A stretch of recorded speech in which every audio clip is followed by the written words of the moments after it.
tower is under attack. Must I repeat myself?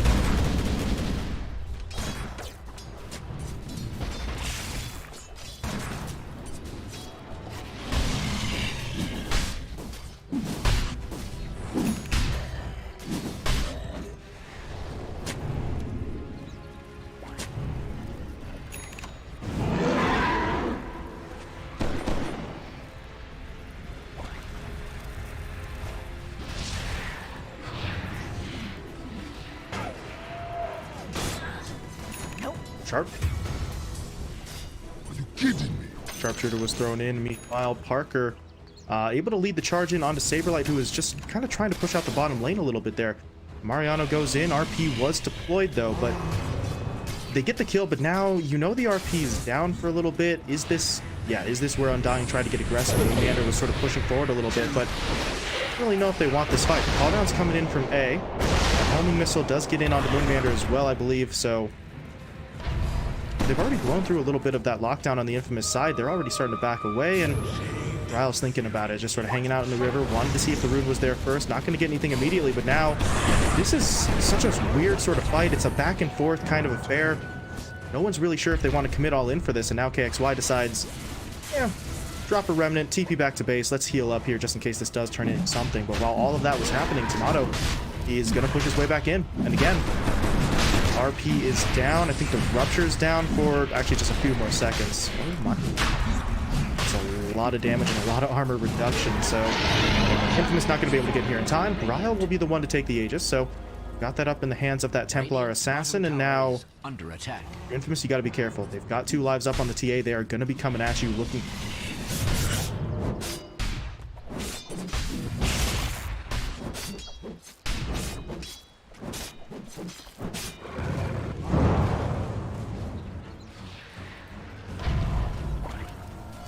Dire's top tower is being attacked like nobody's business.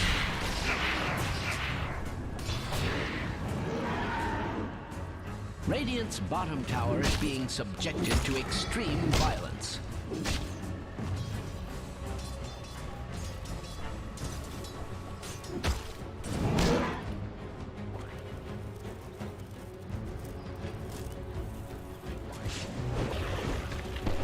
Radiant's bottom tower is under attack. In a stroke of cunning, or perhaps for celebration, Dire's structures have been fortified. Radiant's bottom tower is being subjected to extreme violence. Dire's top tower is under attack.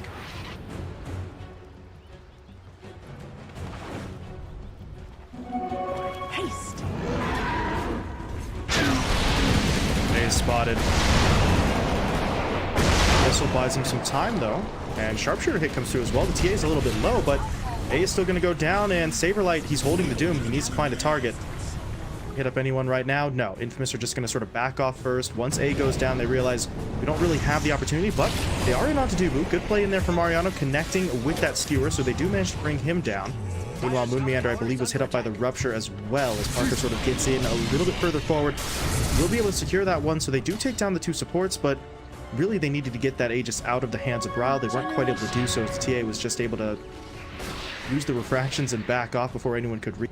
So Undying will save the cores, but at the end of the day, that's a 2-for-1 trade for Infamous, and your tier 2 tower is still alive. So maybe not a massive triumph, but a little victory for them, and now they want a little bit bigger of a victory there, as they did spot out Saberlight just for a little while, but down. Blessings.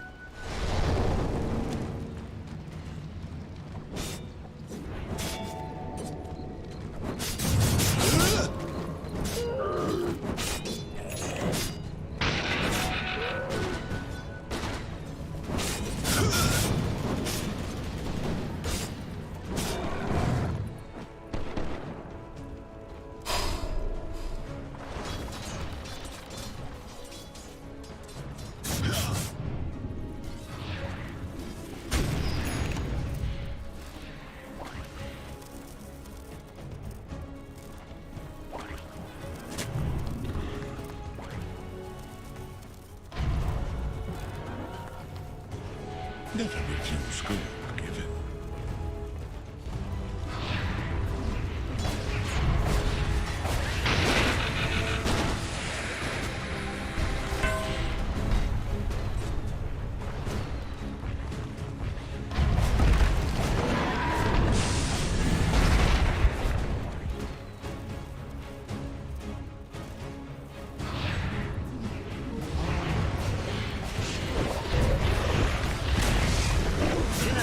I've got to assume that the reinforcements on the Undying side are nearby as they make their move. Kiss is coming through. They're going to try to get onto A. Can they bring him down in time? Yes, they can.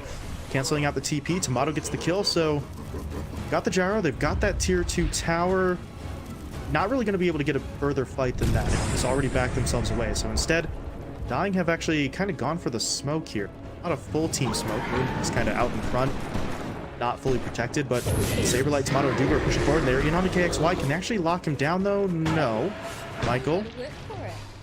Sharpshooter hit comes through. It's not going to do a whole lot of damage to Saberlight, but it at least sort of guarantees that Undying are going to be backing away. KXY, though, looking like he wants to go back in. He gets the Searing Chains on a Moonmander, maybe, but he'd have to commit pretty far forward in a situation where Undying did have reinforcements nearby. Probably for the best that the Ember doesn't really go all in for that one, but now you see them looking to wraparound play. Meanwhile, up top, they've already gotten in onto, onto Tomato, and he tried to TP out. He didn't make it home in time.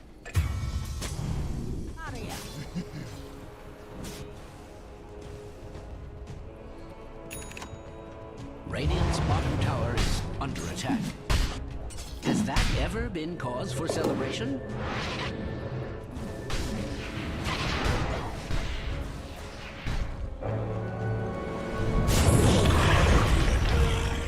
Aegis is... Yep. Mariano is going to make the jump. Skewer comes in. Saberlight needs to try and get off something here. He's holding the Doom. He will throw it now, but it's onto Michael.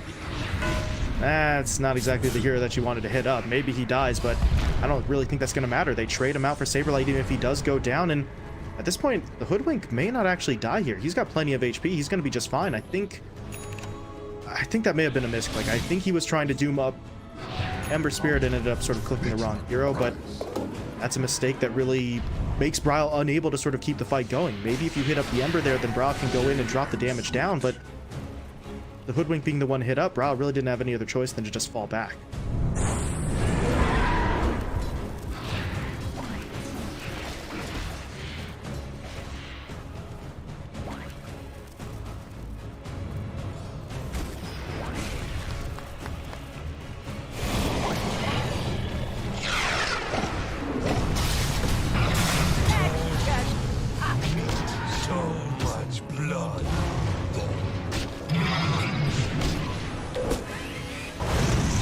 Reinforcements in though, and looks like he's getting away for now, but Bryle wants into the fight. A is just going to get blown up. Not there just yet though. Good Ghost Scepter coming in, and now there's going to be the RP connecting onto 2. Saberlight though in for that stomp, but not enough. Tomato still falls. Saberlight now dead as well.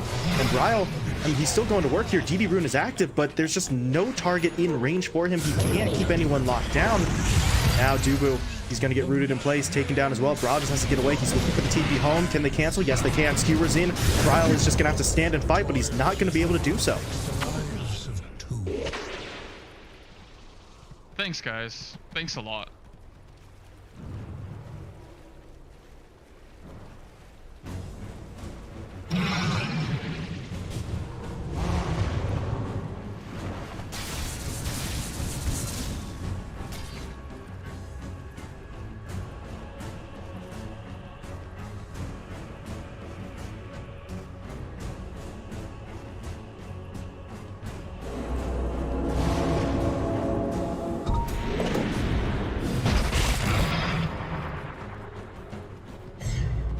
Radiant's bottom tower is under attack.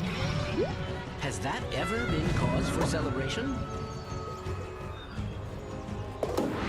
Radiant's bottom tower is being subjected to extreme violence. Net worth lead they were holding on to before has been wiped away. They were up by a bit over 4K points in this match, and now things have swung pretty significantly in the other direction. This is exactly the kind of pace of play that Infamous really loves to put together. We've seen it over the sort of last couple of matches, both in the playoffs and on the back end of that group stage. They just hit their timing and then they start to go, and right now Undying are sort of having some issues dealing with that aggression, just like really most of the last sort of 3 or 4 opponents Infamous have faced. But I don't know, if you're Undying, you're still not in a horrible position right now. Yes, you lost a 4K net worth lead, but they've still got the TA and the Ursa farming. Saberlight is always going to have that Doom. He just needs to put it on the right target, and Moon is basically sacrificing himself again.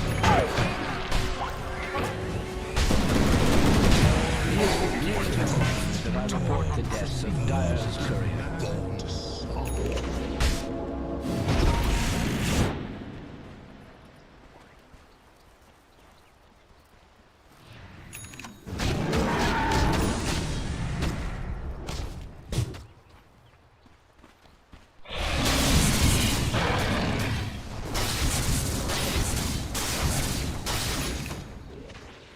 Strange to say, Radiant's middle tower is under attack.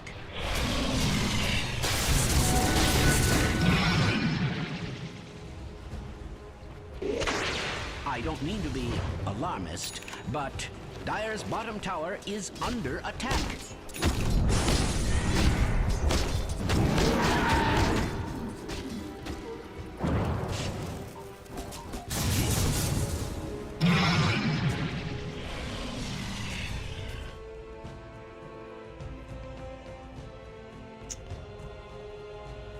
Vision-wise, who sees what? Dying see no one right now. Infamous have vision up on Bryle, so game will be resumed. No Saberlights there, but they do know about Bryle, so they do sort of lock him up initially and fall back there. Probably the smarter play from KXY, just regroup with your team, and now they'll go for the smoke. Full 5-man pushing their way mid. They run into... Okay, there's going to be the Rupture. That starts out the fight. Dubu now going to get hit up by the Bushwhack into the Sharpshooter, into the Bloodright, and Dubu should be dead here. There we go. Parker's going to be able to bring him down, but... Ooh, that missed. Look at the stop in from Saberlight. He's not going to actually throw down the Doom just yet, but Motto's in there, dishing out the damage. They're taking down Michael, but Mariano responds with the RP. Parker, however, very low on health. He's actually the one who got hit up by the Doom there before Saberlight dies, so they are going to be able to bring him down. Now they're on to Mariano, trying to track down that mag. Tomato's just too damn big with that damage. They will be able to bring him down now. KXY, does he have an exit strat? He is going to jump away to that Remnant, but oh my god. That is a projectile that could not be disjointed as Bryle gets that final right click in, and KXY will be taken down. So Undying needed that fight. They get it. They lose Saberlight, and I believe Dubo actually died twice in the fight, but 4 kills go in their way, and now access to the Roche Pit, and we saw how quickly they took it before. It might be even faster here the second time. Radiant. Roshan, we hardly knew ye.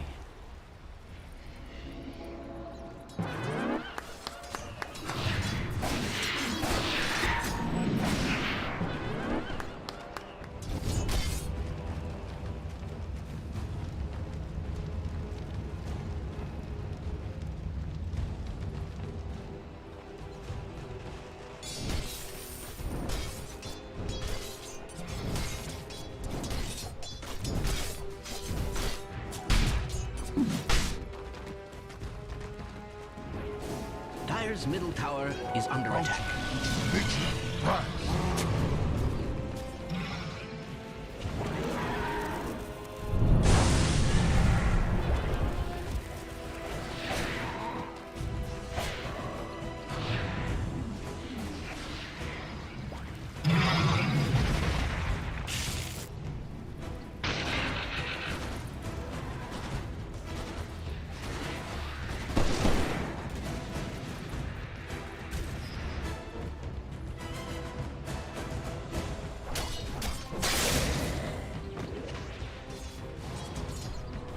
Gold and sweet.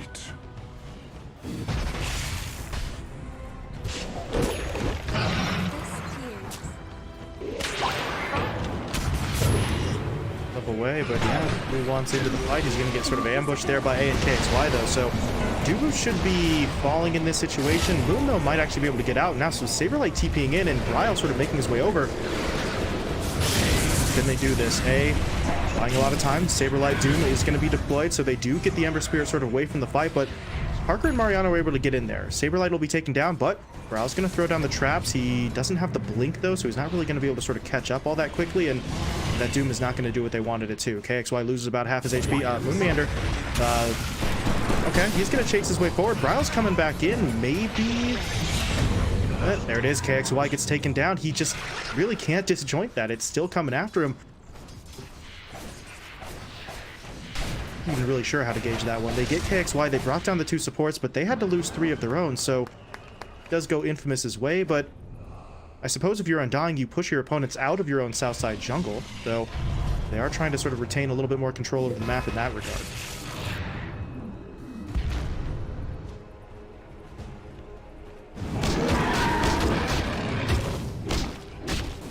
Dire's middle tower is under an extraordinary amount of stress.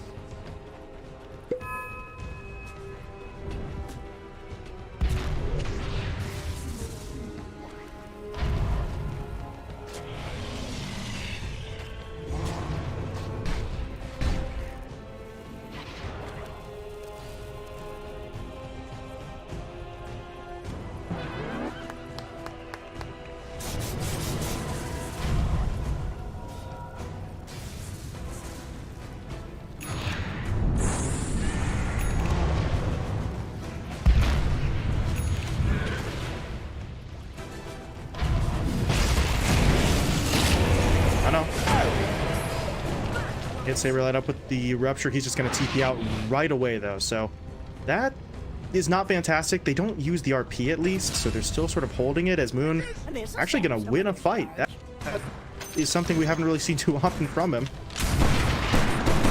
Oh, yeah, he's absolutely dead here. Michael wants revenge, and Moon, he's already used everything he's got. He goes for the cookie stun there, but yeah, now he's going to get rooted up. Bushwhack comes through as well, and the Blood Right will take him down. But hey, he got his target. He took down A really right at the start of that one, so that is going to be another sort of one-for-one that I think you're okay with if you're Ryle. He's got the DD. Yeah, he wants it. He's going in for the tower, and that is just chunking down. Wow. And the tower's gone. There's no glyph here for Infamous. They can't defend it. Middle tower has fallen, as any fool can see.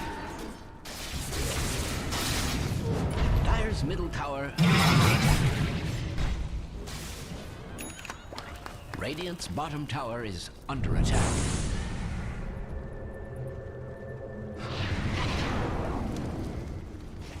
Radiant's bottom tower is under attack. Has that ever been cause for celebration?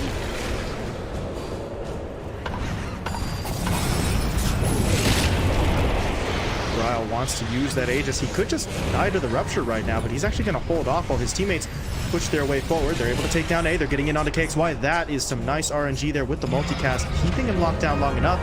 Now, Ryle did end up having that Aegis spawn. So he's back in, full HP and mana. Michael, jeez, he's not going to be able to get away from Ryle and Tomato down as well. And Infamous at this point, it's time to leave. Parker's just going to TP away. Mariano sort of hits him up with the Empower first, but neither one of those two heroes are sticking around for very long. So the fight will be lost, and I believe the tier 1 tower should be going down here as well. That glyph is going to be deployed. It'll be refreshed on the death of the tower, but the tower is going down no matter what. Dying really just starting to pull away here. 10k net worth lead, and control of the map starting to go into their hands.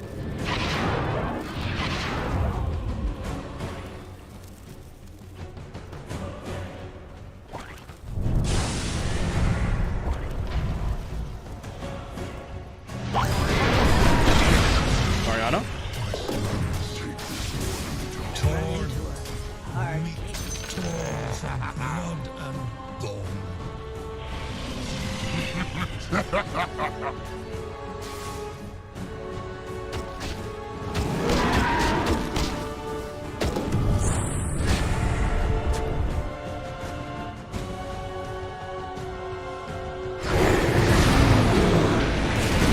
In onto Parker. The Bloodseeker's in trouble. They've got to try and get him away here. Is there anyone who can save him? Mariano. Okay, TP'd in. Got the RP, but he doesn't have the blink, so he's got to wait a little while. Oh, almost actually committed it there, but he will be able to hold it. Saberlight, though, holding his ground. Goes for the War Stomp. They've got enough damage there to finish off A, but Saberlight may still be in some trouble. Parker waited out the Doom. He'll turn around. Saberlight will fall. Dubu's in some trouble as well. Bryle, he can't really do anything. He's just going to have to sort of sit back and wait, but now they're in onto Tomato. They want to try and track him down. The Blink, however, will get the Ursa away, but now Bryle sort of wandering into the crosshairs here. He's looking for Michael, and he is going to be able to find that kill. Now he wants more. Mariano in some trouble as well. Yule Scepter will buy him time, but now BKB is going to be coming to an end, but it doesn't really matter. Mariano tried in for the RP. It actually might be enough. No, Bryle eating the cheese. The spit out gets Tomato into the fight just in time. I think that bought the TA the time he needed to actually eat that cheese. And Tomato's in there for the damage afterwards. Parker gets taken down. Infamous thought that they had an opportunity, and in fairness to them, they did. It's just that play from Moonmeander is too good. Bottom tower is under attack.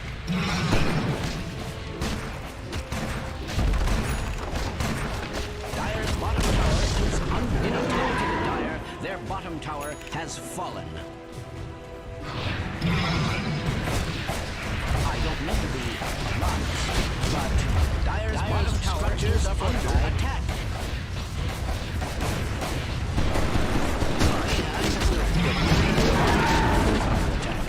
Dire's bottom tower has fallen. It cannot be stated firmly that Dire's bottom tower is They can swing it for a second. They're going to make their way mid, and as you said, Parker can't really buy back, but they may need him. They're going to lose Michael here, as he will be taken down. A is at least able to pop the Ghost Scepter and walk away, but this is not looking fantastic for them. They are going to get a buyback from the Hoodwink. One in for more. KXY pushing forward, looking for the lockdown. Not really able to get it, and Riot just turns around. Michael's going to die again. And KXY, he needs to get out. He's not going to be able to do so. Now the spit out is going to... Oh, never mind. Saberlight gets spit into it, immediately blinks back, so he's not going to get sort of caught out in that engagement. But Infamous are just leeching, or not leeching, but leaking sort of kills here over and over again, and that's going to be the second lane Vrax taken. Oh. Well, looking to... Oh, wow.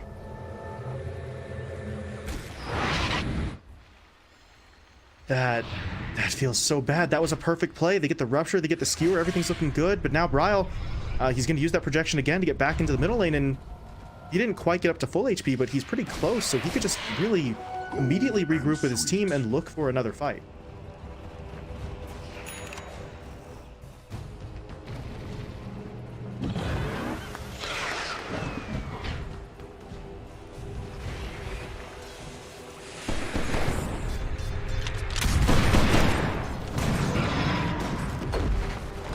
If you're just tuning in, Dire's middle barracks has fallen.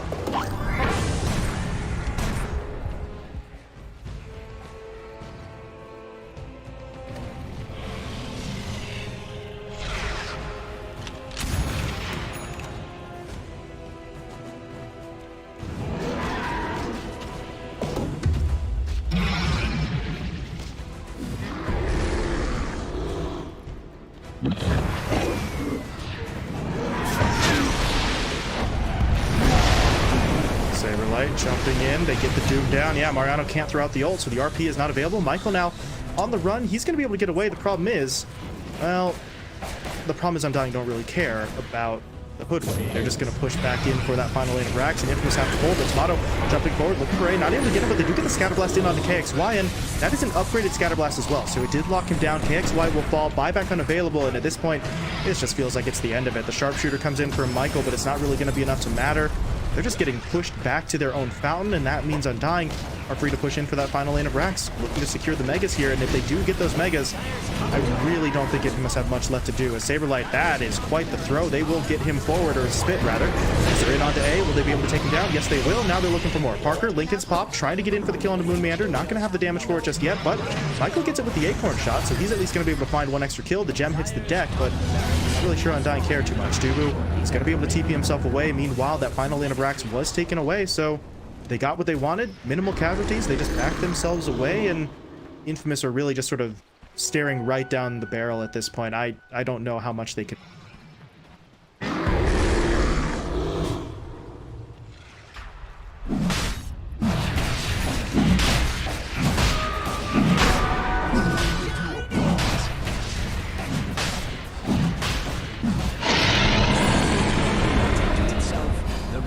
slain Roshan. Dire's middle tower is under attack.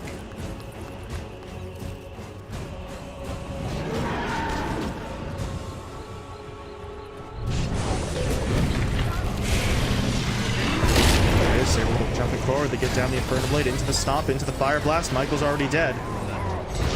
They're into the middle lane as well. They're going to try and lock down A and KXY. Not able to get either of them just yet, but Bryle has a lot of damage. He's got the meld with the actual bash with that 25 talent, so KXY was momentarily locked down, but looks like he's still getting himself away for now, as he is going to be able to jump out. Meanwhile, back in the jungle, what's going on here? Mariano and Parker are trying to get onto Tomato, but there's going to be that spit up, gobble up, or you know what I mean, the play to get Tomato out of there, but now he's back in.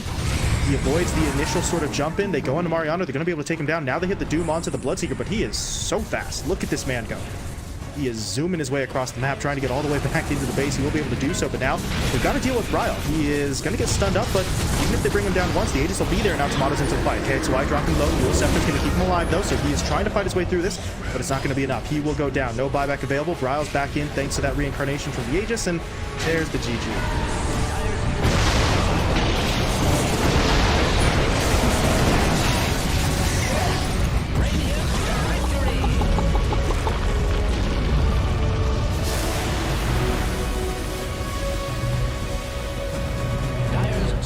Are fortified.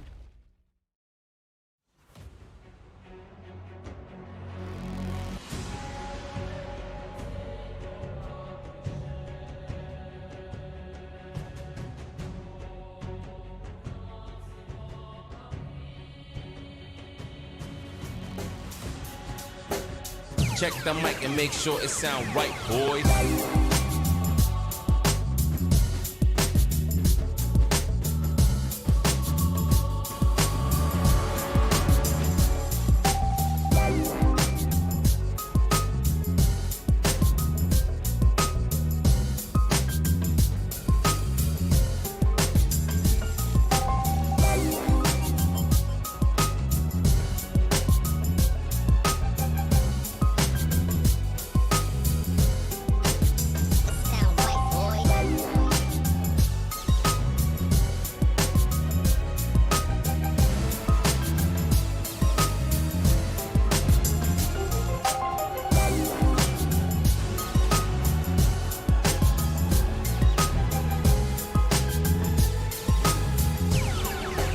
It sound right, boys.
It sound right, boys.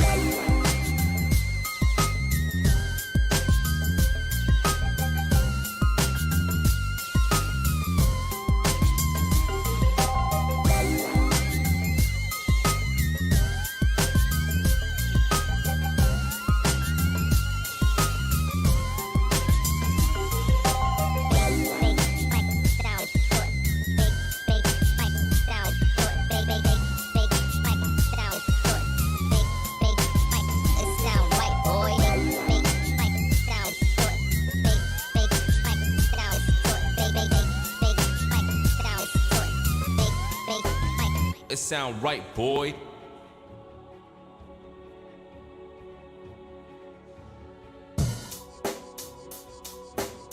Check the mic and make sure it sound right, boys.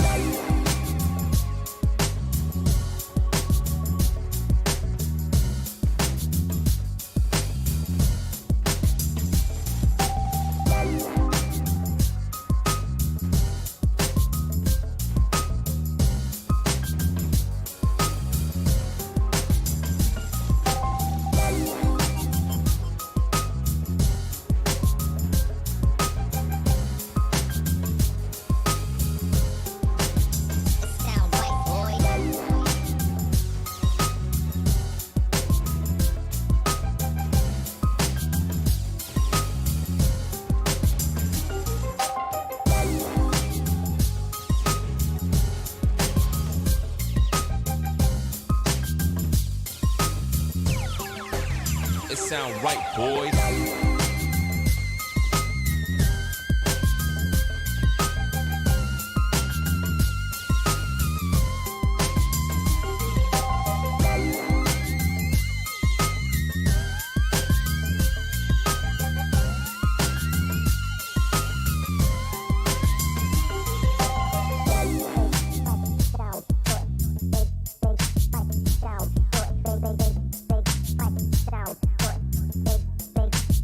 It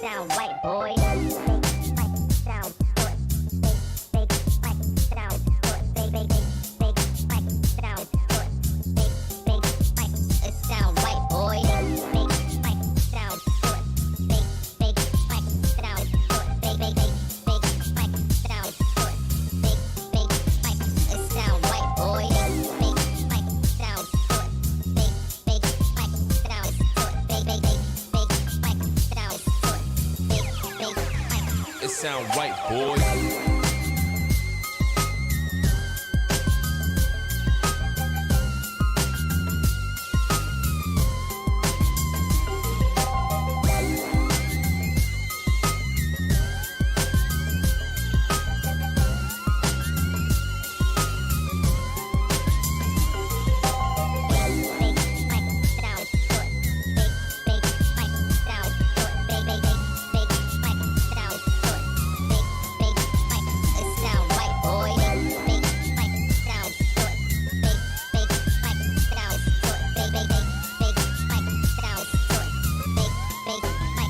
sound right, boy.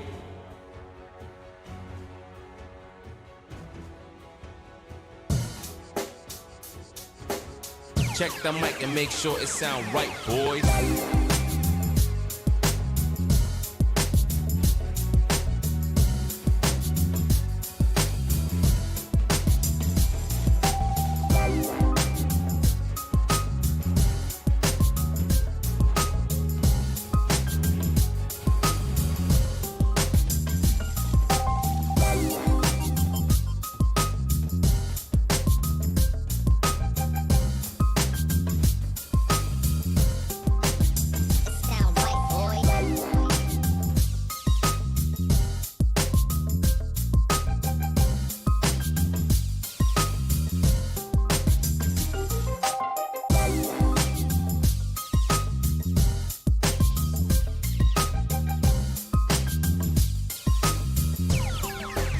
It sound right, boys.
Sound right, boys.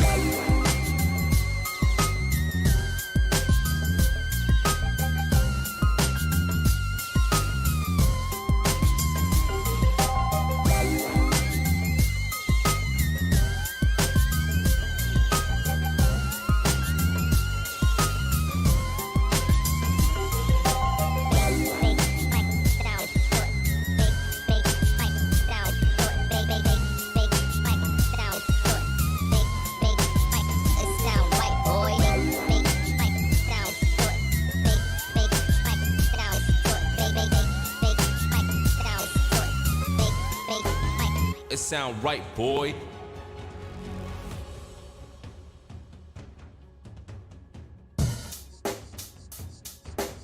Check the mic and make sure it sound right, boys.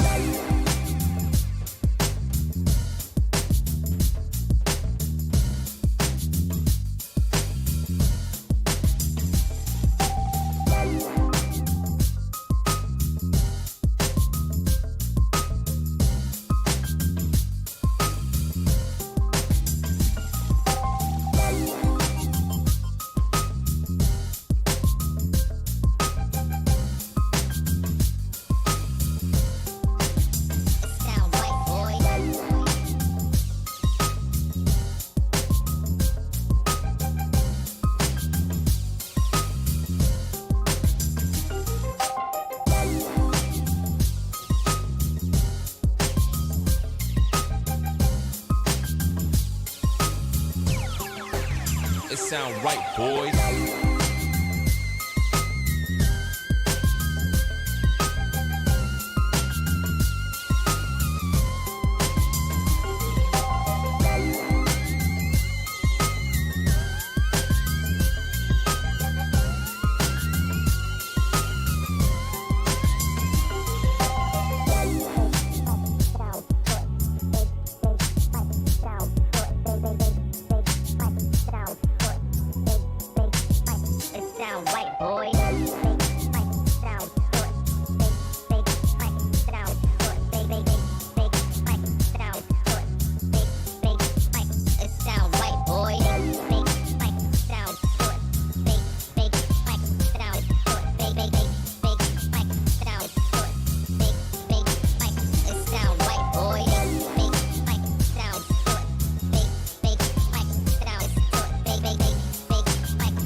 sound right, boys.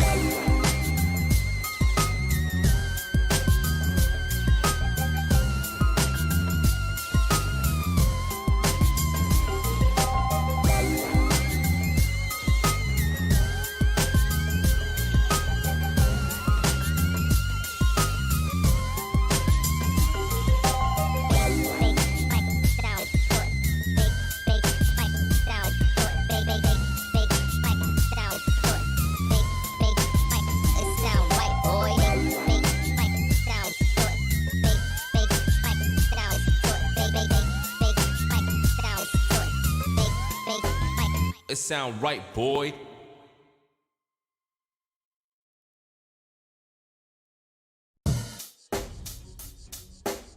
Check the mic and make sure it sound right, boys.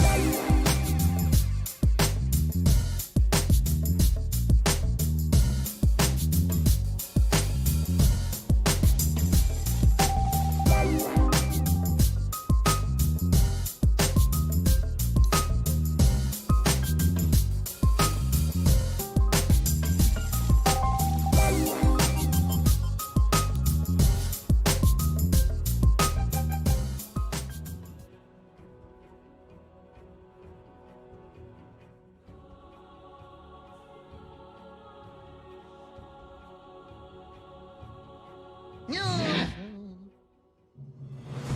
Meanwhile, for Infamous, their first loss actually of this playoff bracket. They had 6 straight since the start of the playoffs before suffering this initial defeat. So try and really get sort of back into the swing of things, try and build some momentum for themselves. Otherwise, this event is to an end.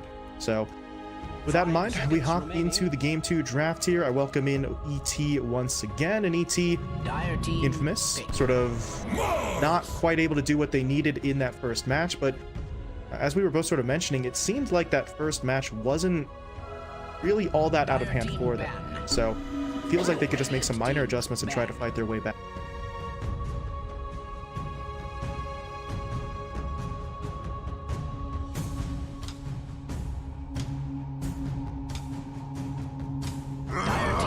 Radiant team ban.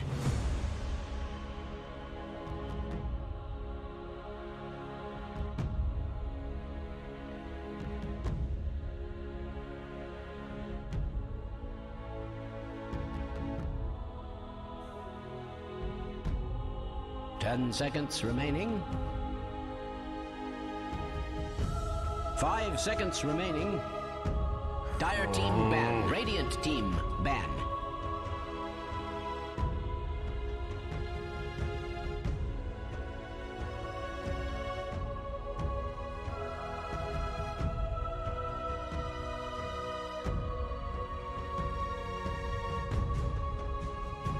Ten seconds remaining. 5 seconds remaining.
Yeah, it really feels like Undying, with just their first 2 picks, have sort of backed Infamous, maybe not entirely into a corner, but they're sort of maybe nudging them in direction, especially with that puck in the hands of Bryle, we talk about sort of kicks, why being one of those sort of high skill mid players, Bryle is going to be just as much, if not maybe even more capable. But do you see Infamous going for that play that you were sort of suggesting the Lion will come out for them? So that's going to give them maybe still not a guaranteed amount of lockdown onto the puck. Really, there is no such thing, but you're going to be able to play so much better up against it. Maybe try and mitigate some of the mobility and damage there. So probably one of, if not the best heroes they could have tried to get in this situation to deal with it. Meanwhile, on the Undying side of things, they go in for the Lina pickup. So with the puck already in the lineup, that feels a little bit weird. I think the Lina in that situation would have to be shifted to the 4, and we've talked about the 4 Lina before. It doesn't really always seem to get that sort of consistent contribution, but in the hands of Undying, they're going to be able to get it done.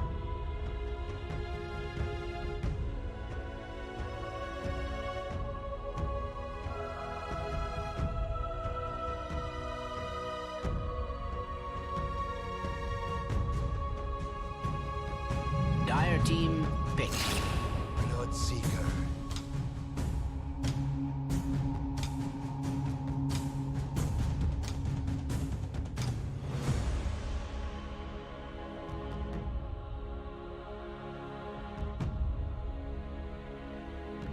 10 seconds remaining.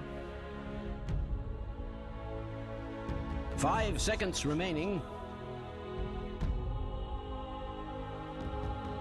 Dire team ban. Tide Hunter.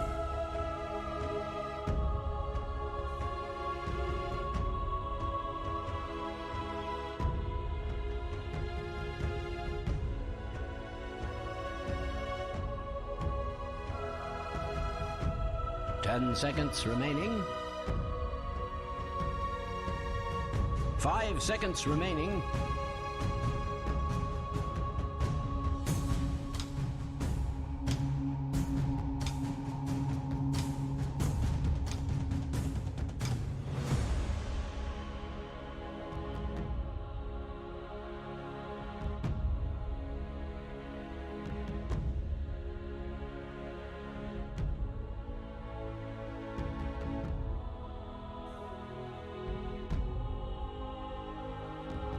Radiant team ban. Dire team ban. And even on top of that, it has maybe faded back a little bit here as the Tidehunter sort of dropped off in popularity, but this Tide Puck duo, not in lane, but just sort of in the same general lineup, was kind of all the rage really earlier on in sort of the previous patch, back a couple of months ago. These two heroes together give you just an insane amount of sort of team fight control, and that is exactly what Undying want. You've got the sort of an easy follow-up, the Lina's going to be able to hit your LSAs off the back of Coil or a Ravage. Yeah, ooh. The Spectre for Undying, another hero that hasn't really been seeing a crazy amount of attention, but that's what Undying want. They're going to have a hero now for Tomato who can sit back, farm up. If a team fight breaks out, sure, haunt in. Otherwise, he's just going to be all in on farming, and Infamous are going to be hard-pressed to apply that pressure. 5 seconds remaining.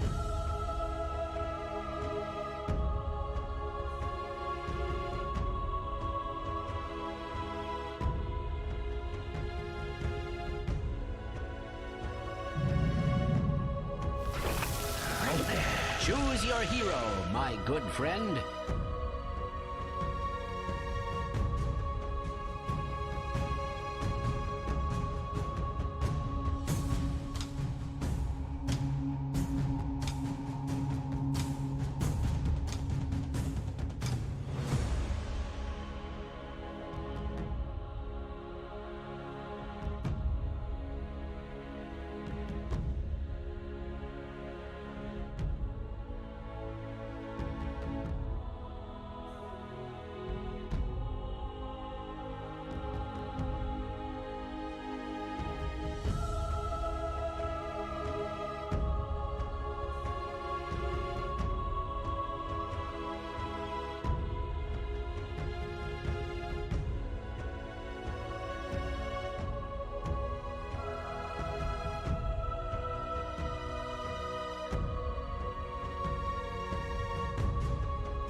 Yeah, it seems like there's no way out unless something amazing happens. No way for Infamous to stop Undying from getting what they want eventually, right? Maybe they can slow it down. Maybe that Mariano Viper is going to be able to apply some pressure to the Spectre, but there's really not going to be enough. Mariano's not going to be able to completely shut the Spectre down. At a certain point, you're just going to start sort of rotating her into the jungle. The Tidehunter is going to find his levels. He's going to hit that 6, and to a certain extent, we'll see the same thing for Bryle on that puck. So I don't know. That's not a reason not to try and apply that pressure. You want to try and slow it down as much as possible, but it feels like no matter what, Undying are going to get the game plan that they want to work for them. So we'll need a way to not prevent it, but try to respond to it instead.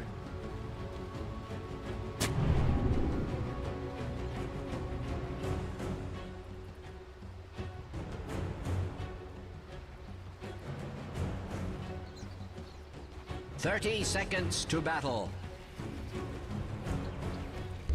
Is this on?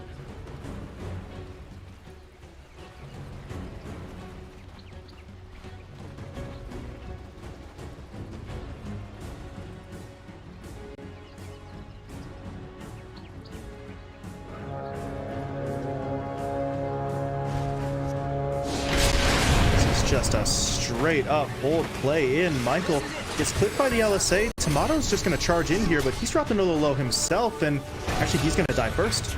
Okay, that's awkward. Bryle's actually not even going to get the kill onto Michael. They turn around for the Earth Spike. A's going to actually not grab the bounty.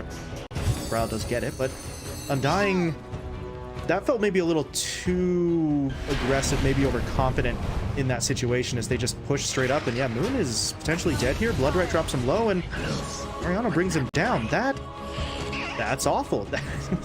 That was just so bad for Undying. They just charged their way up onto the high ground, and it goes pretty horribly. And if you're Tomato, I mean, I admire the ambition, but you're leading the charge there. You're not that tanky. Yeah, they're going in onto a Earth Spike. We'll be connecting. The homing missile comes in as well. The poison attacks are coming in, and Tomato, he's dead too.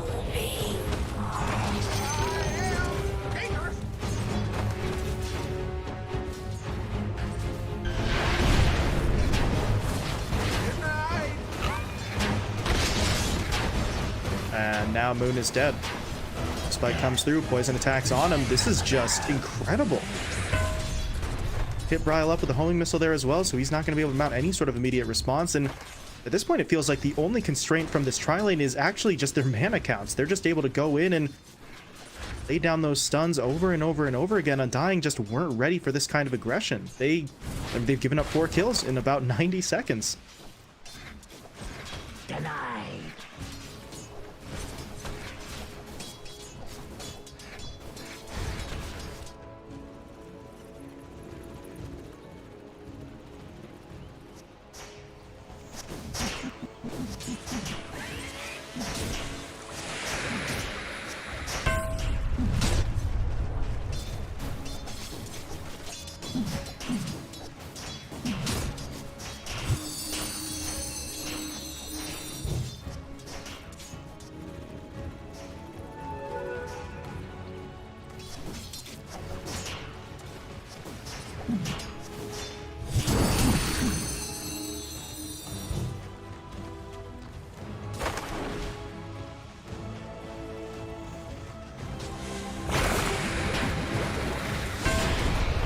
Flawless so far. They're in on Dubu. They're able to bring him down. Not quite yet, but yeah, Dubu's dead. DOT will finish him off. Tomato, he's still level 1 on this Spectre. There is actually nothing he can do to help, so Infamous are looking pretty damn good, but as you said, this is always going to be sort of the caveat for them. They're playing so well right now, but they have to keep going. This is not a scenario where you build up a lead and then coast. You are going to have to keep that pressure on pretty much constantly, because the second you let up, Tomato, he gets the levels, he goes into the jungle, he's sort of clear of that immediate danger, he's going to start catching back up. So they need to keep on making plays like this one. Moon Meander hit up by the Ursa, they're going to get the homing missile down onto him as well, and with the rocket barrage in there, Moon should be going down. Michael gets the kill, and this tri-lane's just playing out of their minds right now. Tomato, at this point, I don't know. I mean, do you consider taking drastic action? Do they swap the lane? Because he's getting basically nothing here. What a bounty! He's got 9 denies.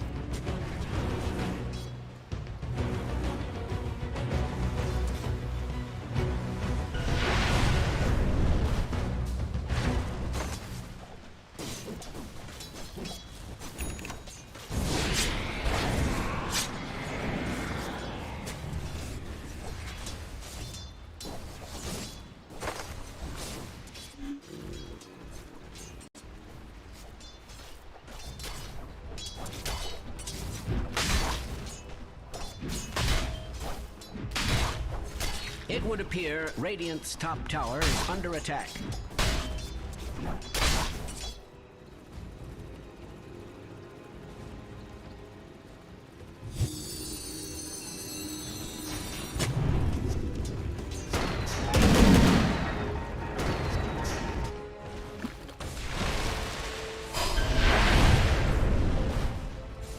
Maybe if that LSA hits, they go in for it, but wand charges sort of healed him up enough, but this is the thing about A sort of rotating out of this lane. The aggression is now probably going to come to an end, and Dubu and Moon, yeah, they still want in. Mariano's going to get hit up there by the cold feet, but Michael, again, making the plays on the line. We said that he was going to be such a big part of this. We were sort of maybe looking a little bit further down the timeline than the first 5 minutes, but There appears to be some those are the plays that the Lion sort of makes available to you. That should have been a play where Mariano really would have been in danger. Instead, it's just kind of casual. He's able to fall back, heal up, he's going to be just fine, and Windmeander and Dubu really can't sort of make that play happen. So the Lion going to be sort of instrumental to them really at all points of the game at this stage, as A has actually returned to the top lane here. They might look to push in. Dubu's going to get hit up by the missile, but I don't know if Mariano's actually fast enough. He still doesn't have his boots, so Dubu falls back in time. He'll be just fine. Meanwhile, Windmeander is going after the sort of creep pull here. This is... timing's a little awkward, but he's actually still going to get it. He killed off the largest creep in that camp first, but it will technically still work, but they're not going to be actually pulled back for all that.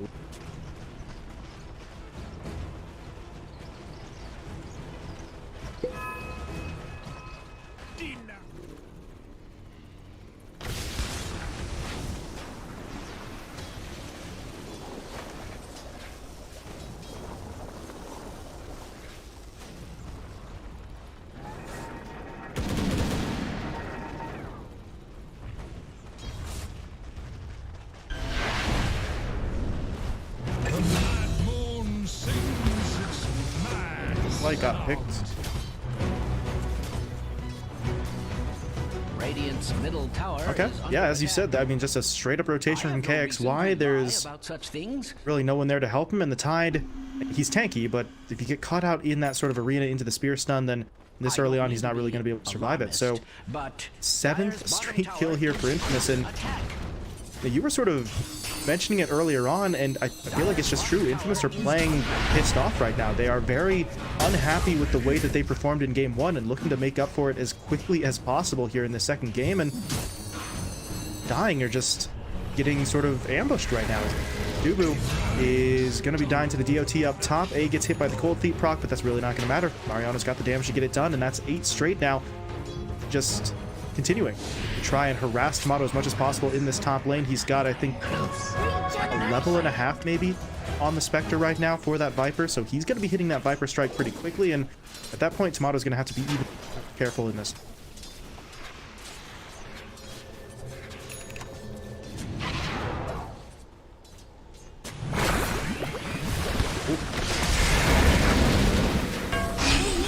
Next up, Dream Coil, though, will be deployed. They're in onto Mariano. They get a cold feet proc onto him as well, so they do find that kill. Now they're looking for more. A trying to track down Brawl. They even threw the spear out there from KXY, but not able to connect. But now the arena comes through. KXY knows what he wants. He's trying to get in onto Tomato and Brawl. He will be able to take down both. And at this point, I mean, Undying, maybe the supports can take KXY down here, but man, he's able to fight his way out with the spear, but the cold feet will stun him up. Michael, though, again, in with the stun into the Hex. Dubu's locked down. Maybe if he gets the chilling touch. He doesn't get it, and Michael's going to be able to take him down. KXY goes in for the spear.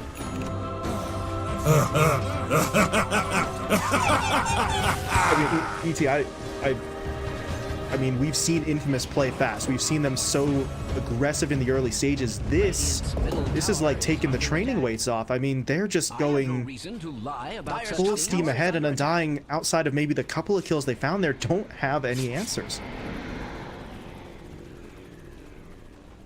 Dire's top tower is under attack. Must I repeat myself? Radiant's middle tower is under attack. They spot him. Oh boy. Rocket Barrage is there. Homing missile coming in. Like coming. Moonmander is here to defend, but KXY wants it. Spear comes out. It hits onto the... Doesn't matter. Hits onto the Lina, but there's going to be Michael again making those plays. Saberlight, though, responding with the Ravage. Going to be able to lock it down. Both of the supports now dead on the side of Infamous, and KXY should be finished off here as well. So, signs of life from the side of Undying, but they had to lose Tomato there. That's going to cut into his farming time in that jungle. Keep him even further behind. Tomato drops the XD into the chat afterwards. This feels like... I'll always remember how foolish you looked. Feels like a bit of a sarcastic XD, but yeah, Moonmeander will deny the tower. Now he's got to get away from Mariano, but the LSA, it's going to keep him fine. But this top lane is absolutely shredded. There is really nothing that Undying are going to be able to get out of this lane for any of their heroes. It's just not going to be safe. Got to take the Spectre and rotate away.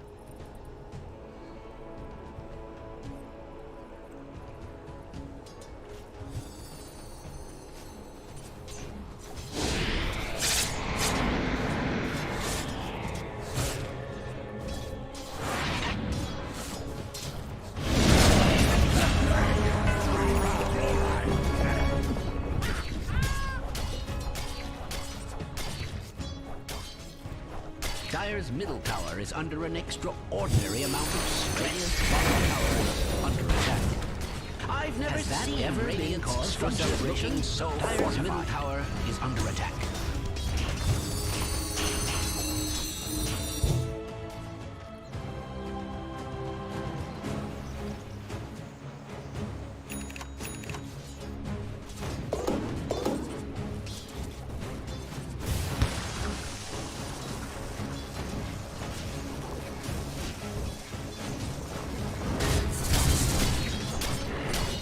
Already going into the jungle, looking to take some of these stacked camps with that Maelstrom.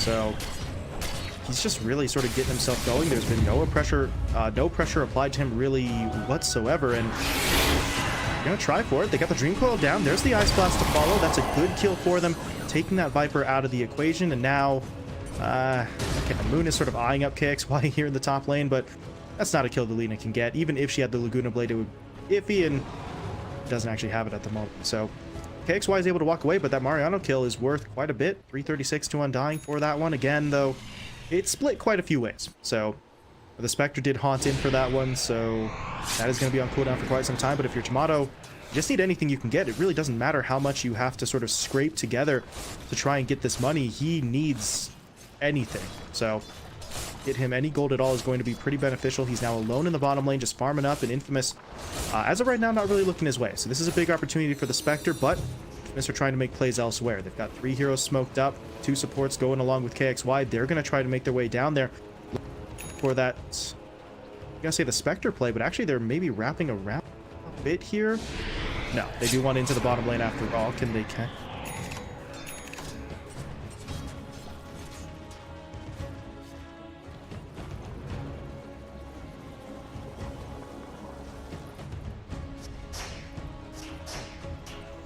Dire's middle tower is under attack. I feel like a broken record. Dire's middle tower is under attack.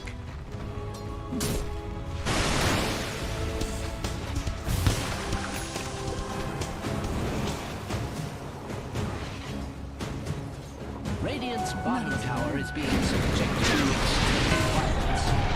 They lock him down in time. Well, okay. Comes through. Tomato should still be dying here, so he will be taken down. And now Moon, hit up by the Earth Spike. Can he get himself out of the Blood Right? Yes, he can, but they could definitely deploy. Moon in some trouble. Turning around, trying to drop that Laguna Blade, hoping he was going to be able to get the kill onto A, but it's not going to happen. So now Tomato dead as well, and over in the middle lane, they are looking to go on to Mariano, so maybe they can sort of salvage something here as Mariano should be dying. Saberlight finds the kill, but yeah, KXY's in, drops the arena, spear stun. Really not even going to be necessary. Dubu will be taken down, and now they're in onto Saberlight, who has very little HP. I don't think he wants to use the Ravage here, and yeah, if he doesn't, he's just going to eat the death, so. And across really all sections of the map right now as Infamous, yeah, they have to sacrifice Mariano. That is a bit unfortunate. 3 kills going their way, 4 kills actually. Mistake, but that's exactly what they needed. Now they have a chance to maybe push down a tower here as well, although it's only the supports in the middle, so maybe they don't get this after all, especially with Dubu TPing into the tower. I feel like structures are cunningly fortified.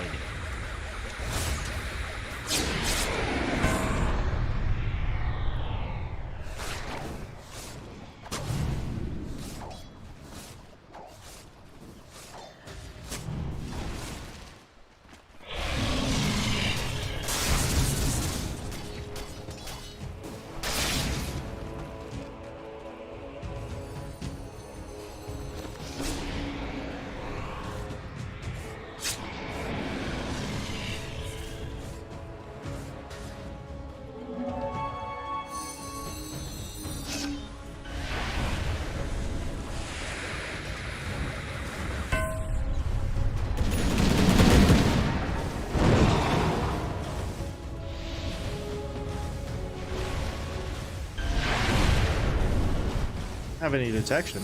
Yeah. I mean, they think that they know he's here, and technically they're correct, but without the actual vision, this isn't going to do them good. They're checking the tree line over and over again there with the vortexes, but he's just going to sit here. He's going to chill out. Shadow Amulet will keep him safe, but he's not going to be able to defend that tower. Tier 1 should be going down here. I am required to point out that Dire's Ryle dodging the spear. Where's... Okay, never mind. He doesn't want the initiation. Instead, they are going to take the tower, and now they actually spotted the gyrocopter. It kind of reveals himself there. Ice Blast comes through for him, and the gyro should be falling.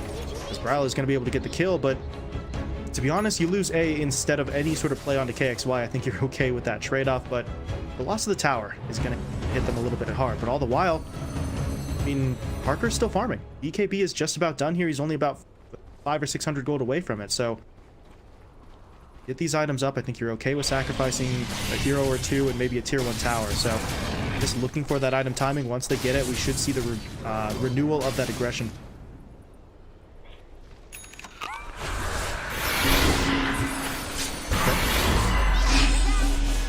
Haunting, coil down, Ice Blast in, and Mariano, I mean, Put a Defiance absorbs a little bit of that damage, but that's just too much. He's going to be taking down Tomato now. TPs himself back to the base before there's a response, but Parker wants in. Brow's gonna... Oh, Bryle! Oh, no. That's an easy one for Parker. Picks up the double. Yeah, Bryle just didn't realize it. He started walking. Radiant's middle tower has fallen.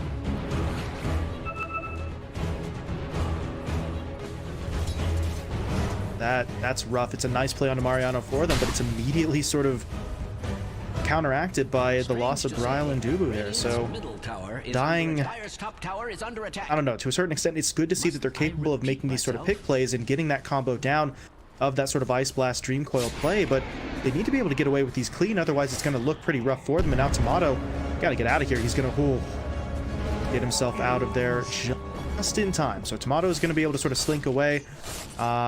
Still trying to farm up here. Echo Saber was finished off a little while back. He's looking for the Diffusal next, into the BKB after that, but that's going to require a decent amount of time here. So Dying, keep on looking for those pick plays, keep on using that Ice Blast to your advantage, but try to avoid, I would say at this point, the sort of major engagements. Tomato can haunt in when it's available, but outside of that, he's not really going to want to be involved.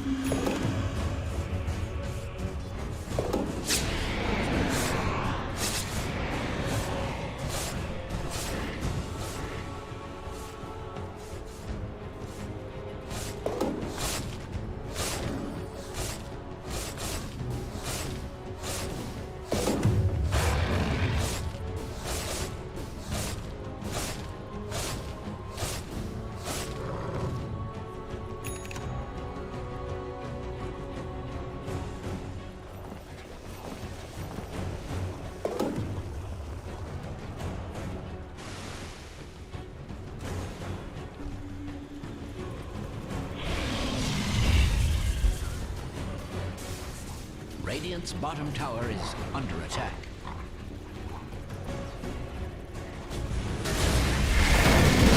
Being forward.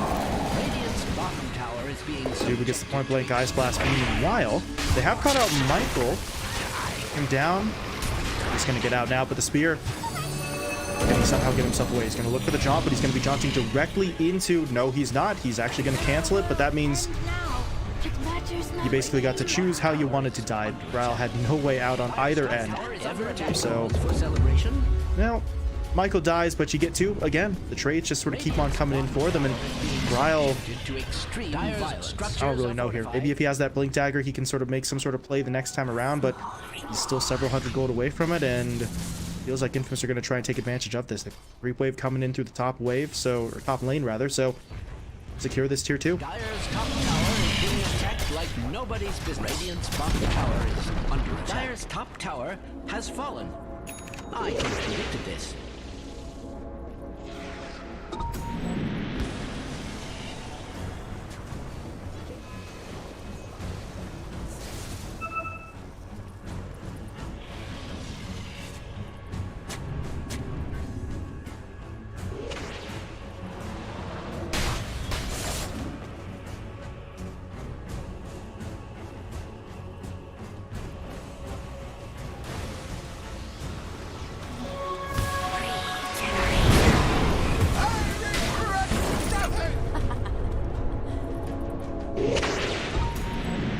honestly, his death isn't really going to hurt his team too much. Wards get taken away, but Gyro's not going to be worth a crazy amount of money. So it's a good play for Undying, but really not too much of a setback on the side, as they are, as of right now, kind of grouped up in the middle lane. KXY does still have that Blink Dagger. That's something Undying are going to have to show a bit of respect to here with that initiation range, as their way forward for Dubu here, but this could be a trap there. Saberlight in, gonna drop down the Ravage into the Haunt. They're immediately in onto Michael, able to lock him down. Now the Bloodseeker has to pop that BKB defensively. His teammate, meanwhile, was able to make his escape. KXY is gonna get away, but they're chasing after him. There's gonna be the defensive arena with the Yule Scepter will lock him down into the Ice Blast as well as the Laguna, and KXY will fall. So they get two. They force the BKB out from Parker to almost no effect. Take the fight.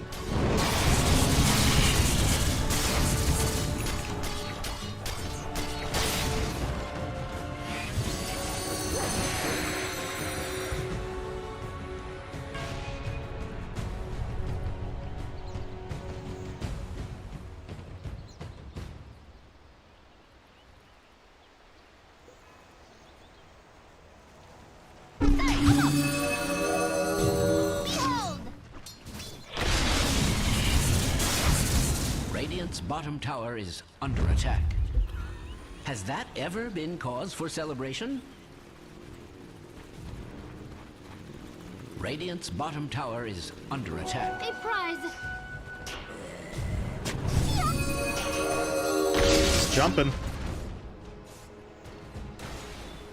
Free and clear. Radiant's top Fuck, that was tower a is 4-man under smoke, I attack. believe, for the side of Infamous. That isn't really going to pan out for them, but they're still into the jungle. They're taking this Ancient Stack away from Tomato, so that's still going to be a bit of a benefit for them. But I don't know. At this point, it feels like Infamous really do sort of have to keep their foot on the gas here. We talked about that repeatedly.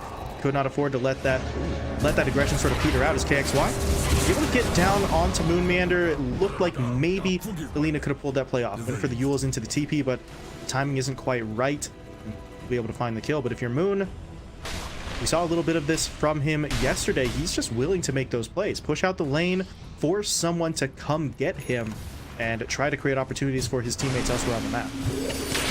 Speaking of opportunities,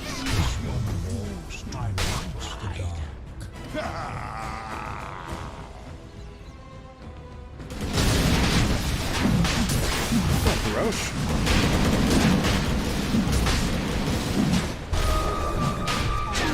Wait. Oh, he threw in the Vortex. That takes him out of that range. Well, didn't have the Dream Coil for a little bit, so he's not able to lock them down, but they do push him out of the pit. But Tomato, can he actually do this? He's so sneaky right now. Toxin in, I don't know. They need to do something, but they do get the Rupture down onto Bryle. Bryle's in trouble, but Tomato got the, oh god, got the Aegis, but now Saberlight's in there. They're going to drop down the Ravage. Parker's going to pop the BKB, but it's not enough. He's still dead, and now here comes Tomato, going to be haunting his way forward. Didn't really pick a target initially, but now they're in onto A. They're going to be able to lock him down, and they've got Michael as well. He's just not able to get there in time. What is happening to Infamous right now? They're just getting outplayed. Radiant's middle tower is under attack. I have no reason to lie about such things.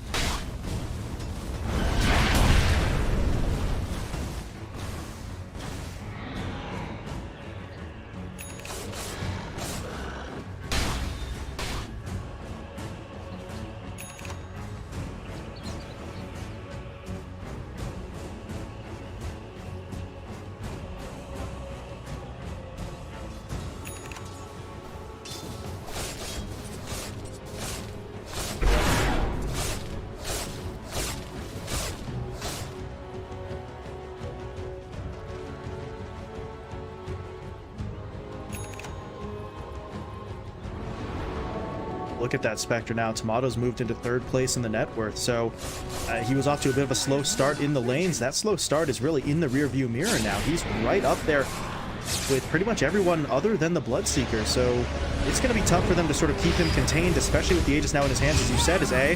They get picked off in the middle lane. Dream Coil comes out as well. Ice Blast will cannot connect, actually. KXY was able to step back in time, but you're Infamous, you really cannot afford to chase this. Parker is coming in here, so maybe now they can give it a go if they will drop the Rupture down onto that Spectre, but he's got the Aegis, so even if they do take him down, he's going to be back up into the fight. Tomato's just going to hold his ground. Moonmeander, meanwhile, going in for the stun, and Parker at this point with his BKB wearing off has to fall back, but that means they leave Moonmeander, or excuse me, not Moonmeander, Mariano behind, as he is stuck in the middle of this engagement. He'll be taken down, and now KXY going to get hit by the Yules into the LSA. No BKB for him, so he's just going to get stuck here, and Undying should be able to eventually bring him down. They just bring in those reinforcements, and these fights are just going so poorly for Infamous. We talked about Parker hyping up that BKB for him, but at this point it's actually not enough. He needs to be able to get the damage in there to kill those heroes off quickly, and dragging on for a bit too long. And now Saberlight hitting him up with a gush. There's going to be the Ice Blast. If they hit it, he's dead. Oh. Yeah, there you go. A well-deserved tip onto Dubu there, as both Saberlight and Tomato will sort of hit him up. So that's exactly what they needed. They take Parker out, and Saberlight, he wants in again. They've caught out Michael here. Glimmercape will buy him some time. Saberlight, though, was looking for it, but the blink is going to be able to get the Lion away. But the fact that Undying are sort of just now on the offensive, looking for these aggressive maneuvers, really is the clear indicator of just how much this game has shifted in their favors. You don't. They're unfortunate because he will be taken down. So more kills going Undying's way. They've just about evened up the kill count here, which, I mean, for this point in the game, normally doesn't seem like that big of a deal, but at one point Undying had like a third of the kill count of their opponents, something like that. So they really are just completely taking control of this game right now. Radiant's bottom tower is being subjected to extreme violence.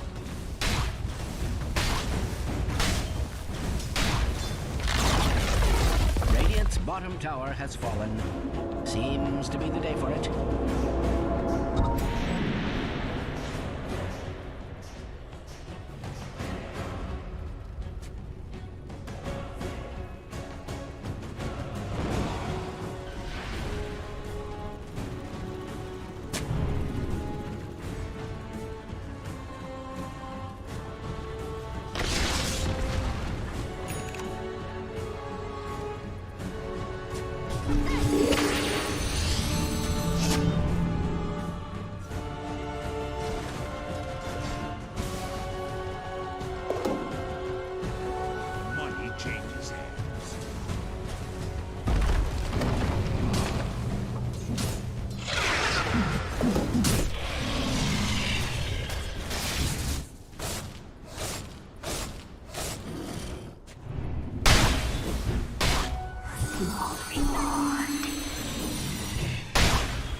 Radiant's middle tower is under attack.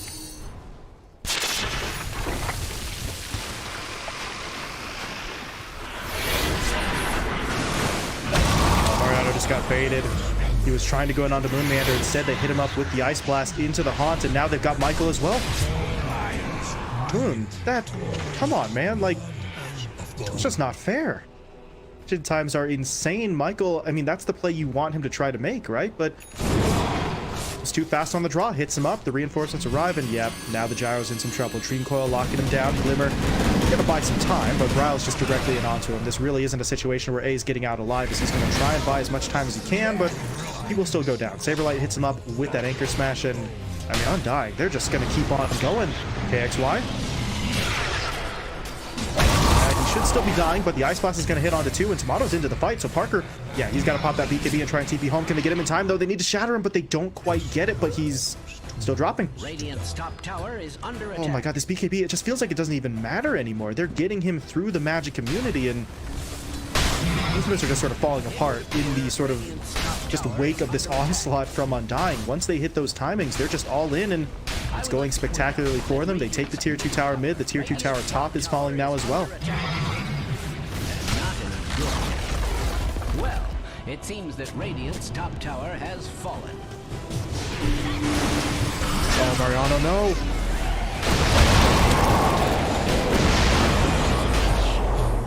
I mean, falling apart was the phrase that I used before, and it just seems so apt right now. Infamous just don't really have too much of an idea of what they need to be doing right now. Oh boy, Saberlight in with the Ravage. Michael dead, A dead, KXY dead. Arena comes out far too late.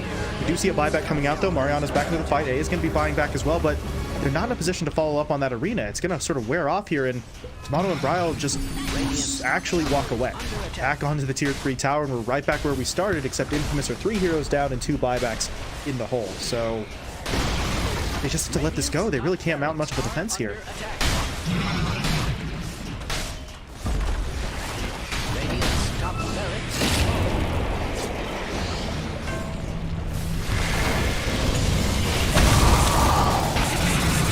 Blast at point blank range, but now, yeah, he's got to fall back, and he's losing his backup. A is taken down. So, Dubu's dead. Neat, but that's a BKB charge being used. It's on cooldown for a minute, and you took down an Ancient Apparition. It's not fantastic, but if we are looking for silver linings here, melee rack still standing.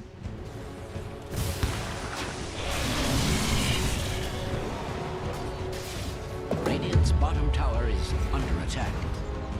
Has that ever been cause for celebration?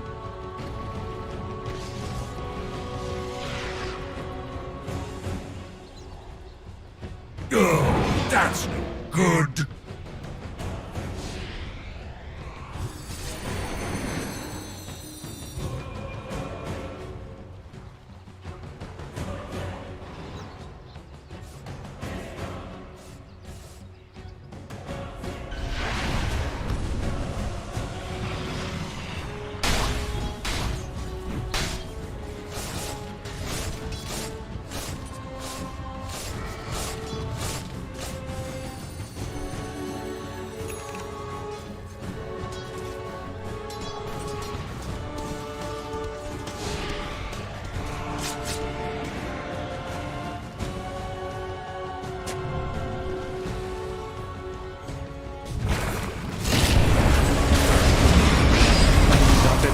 They're going to try to get Tomato up. Can they finish him off in time? No, they can't. In fact, they're going to be the squad losing too. KXY and Michael are both dead. Parker is doing his best here, but Tomato's still not down.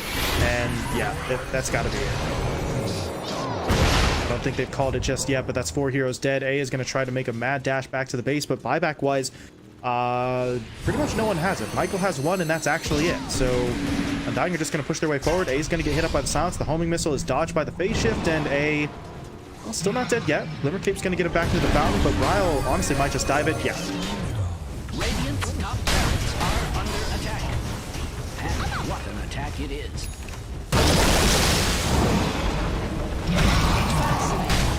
Radiant's dire victory!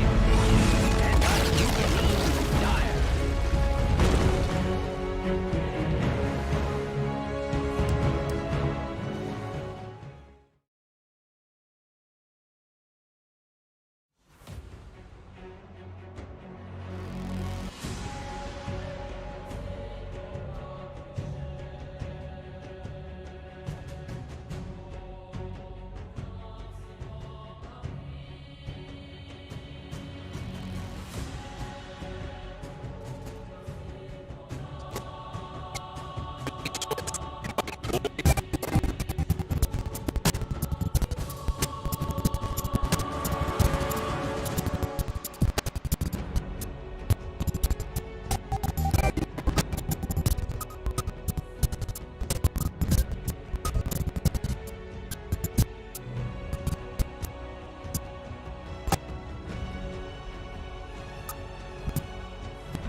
sound right, boys.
sound right, boys.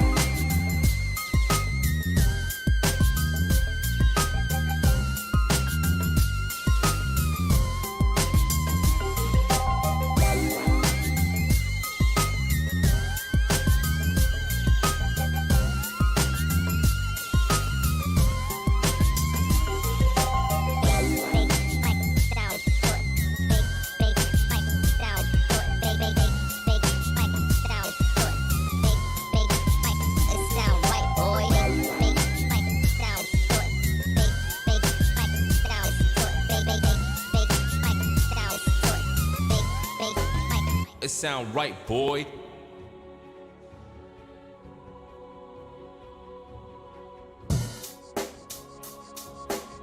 Check the mic and make sure it sound right, boys.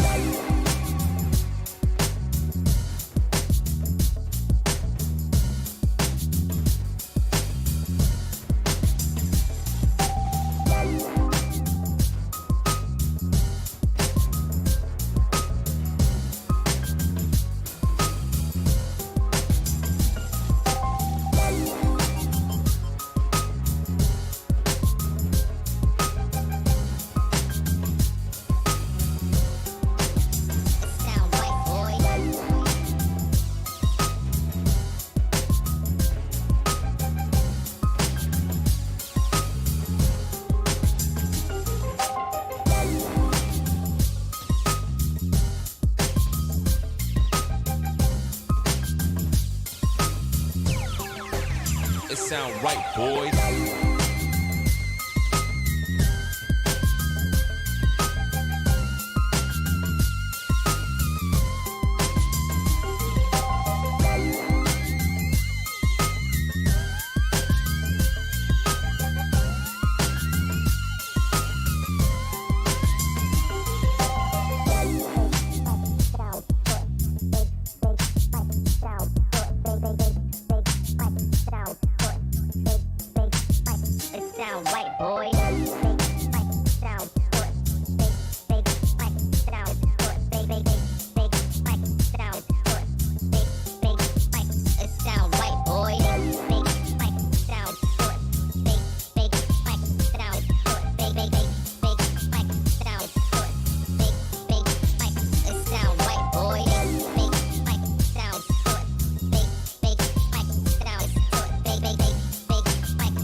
It sound right, boys.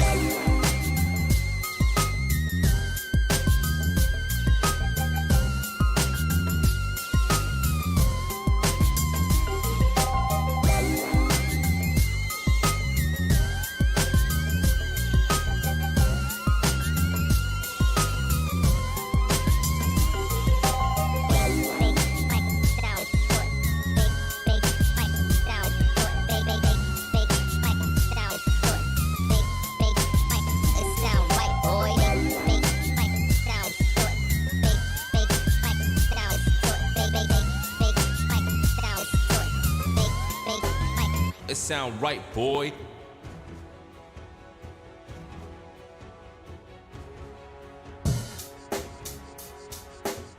Check the mic and make sure it sound right, boys.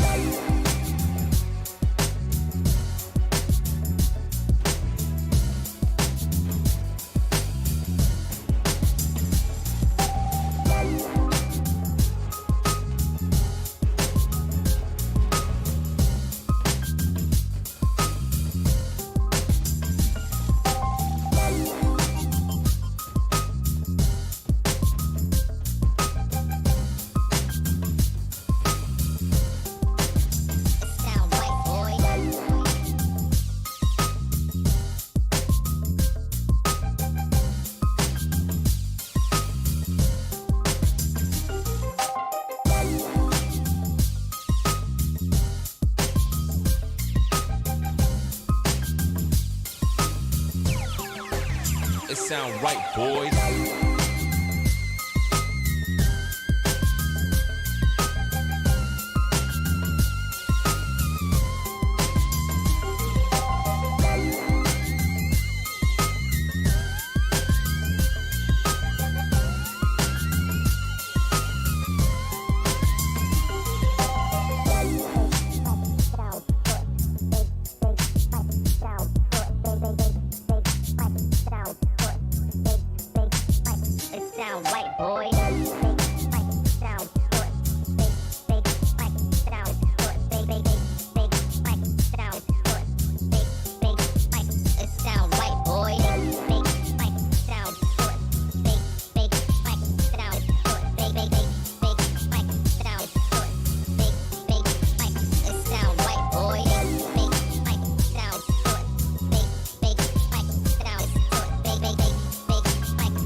It sound right, boys.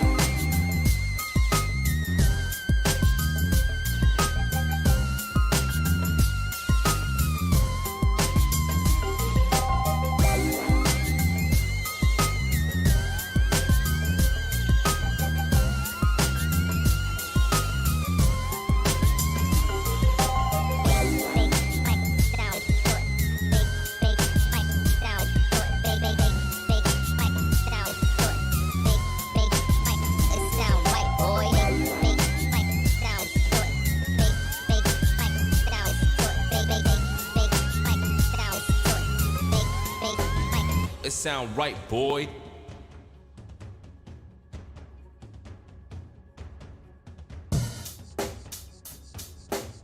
Check the mic and make sure it sound right, boys.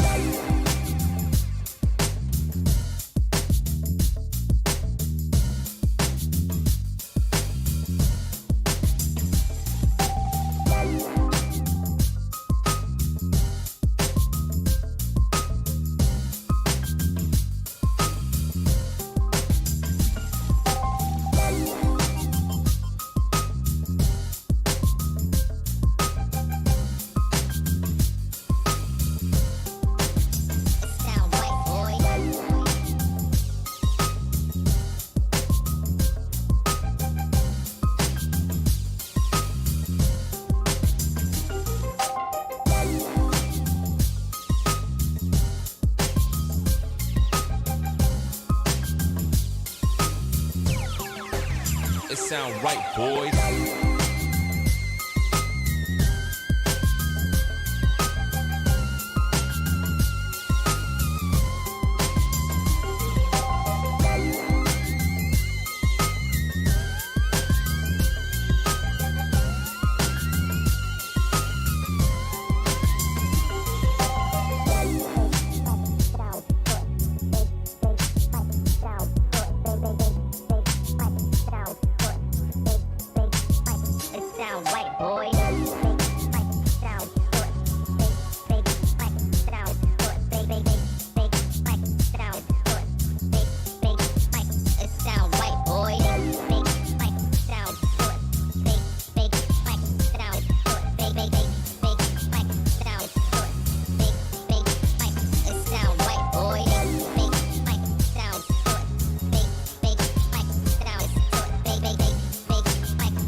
It sound right, boys.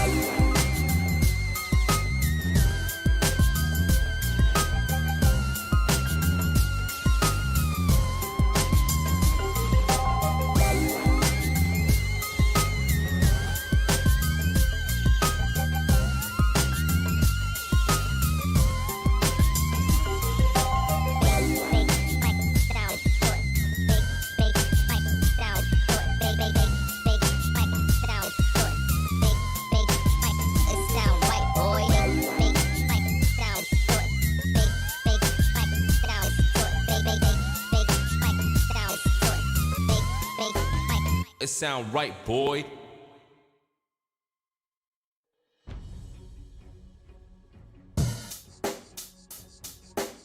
Check the mic and make sure it sound right, boys.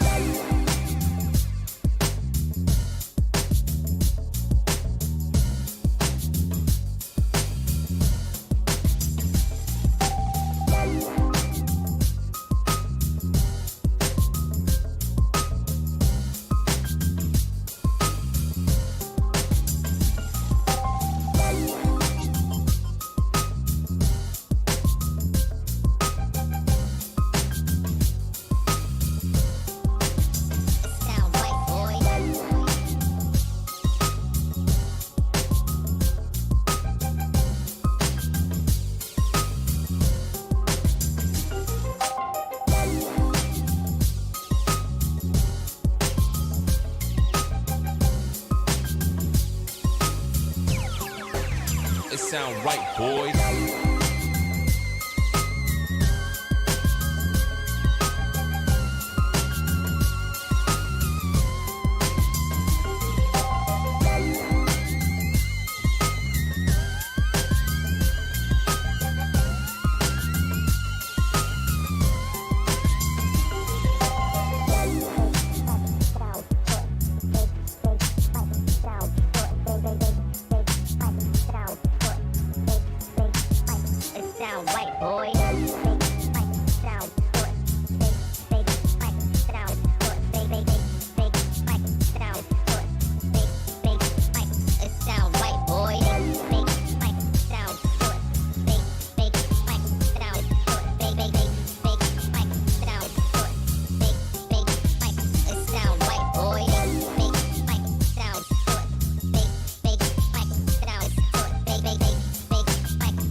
sound right, boys.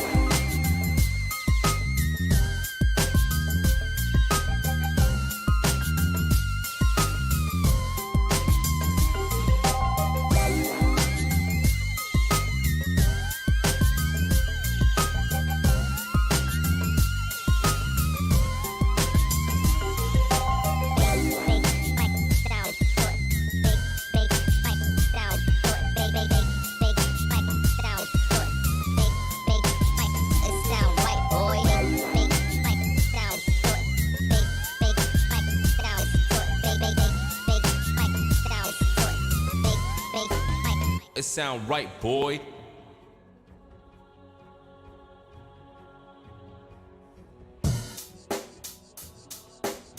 Check the mic and make sure it sound right, boys.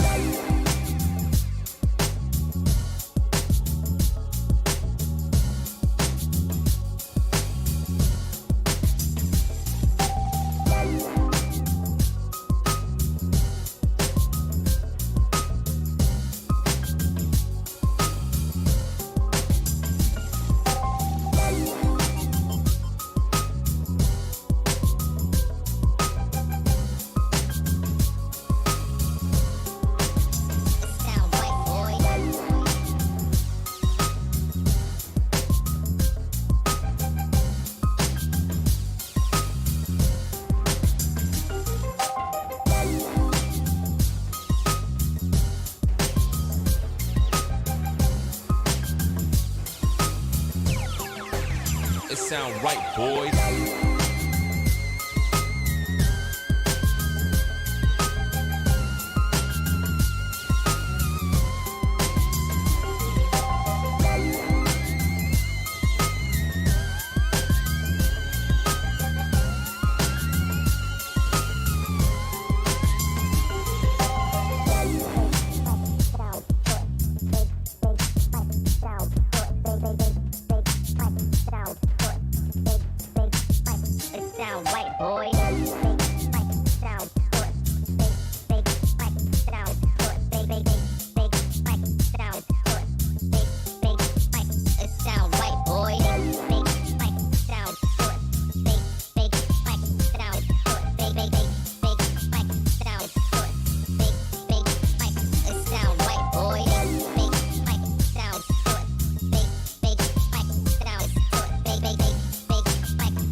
It sound right, boys.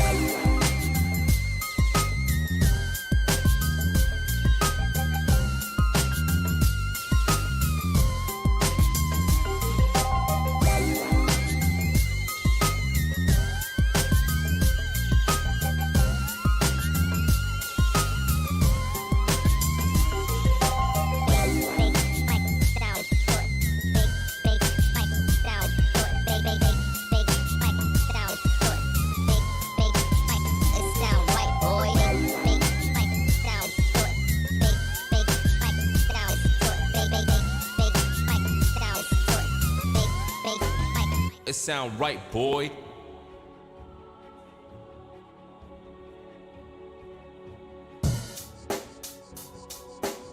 Check the mic and make sure it sound right, boys.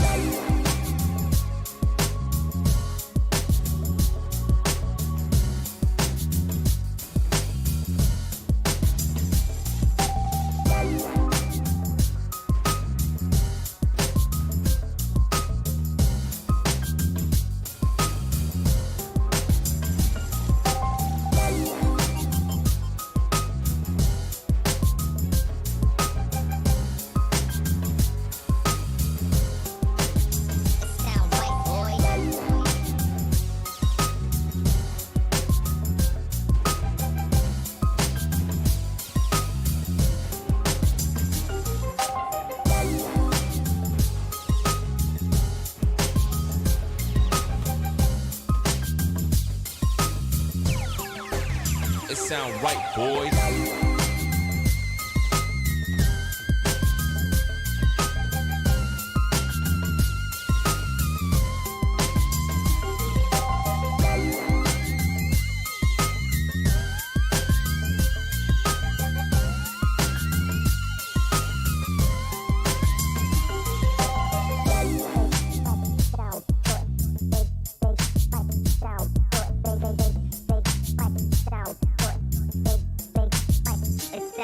right, boy. Big down, foot. Big down, foot. Big down, foot. Big it's down, right, boy. Big down, foot. Big down, foot. Big down, foot. Big it's down, right, boy. Big down, foot. Big down, foot. Big down, foot. It sound right, boy.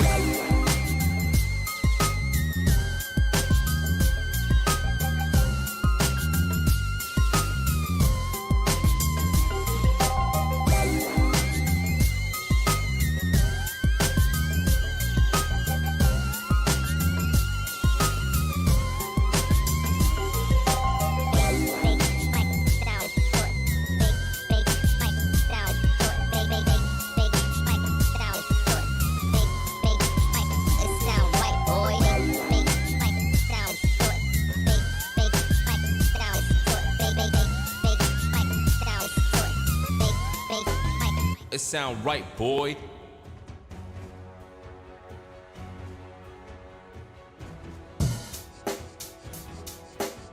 Check the mic and make sure it sound right, boys.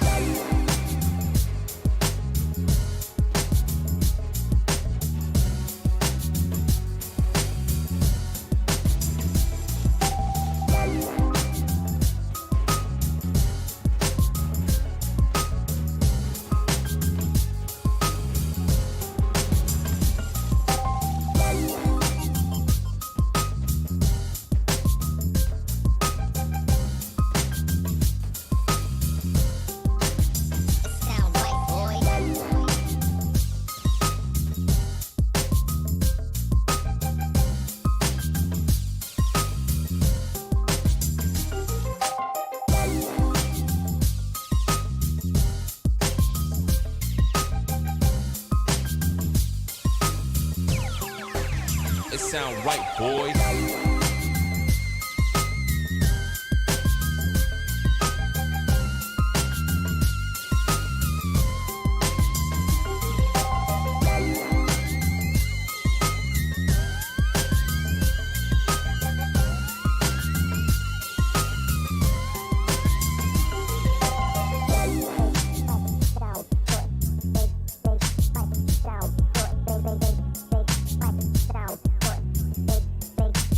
It's down, right, boy. Down, foot. Big down, foot. Big down, foot. It's down, right, boy. Big down, foot. Big down, foot. Big down, foot. It's down, right, boy. Big down, foot. Big down, foot. It sound right, boys.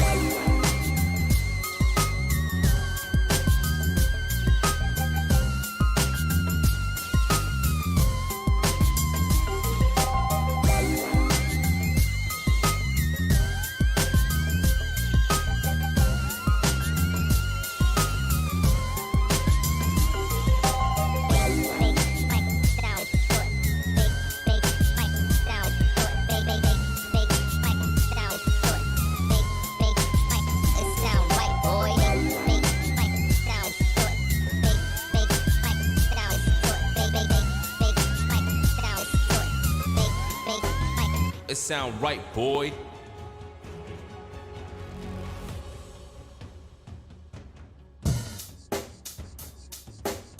Check the mic and make sure it sound right, boys.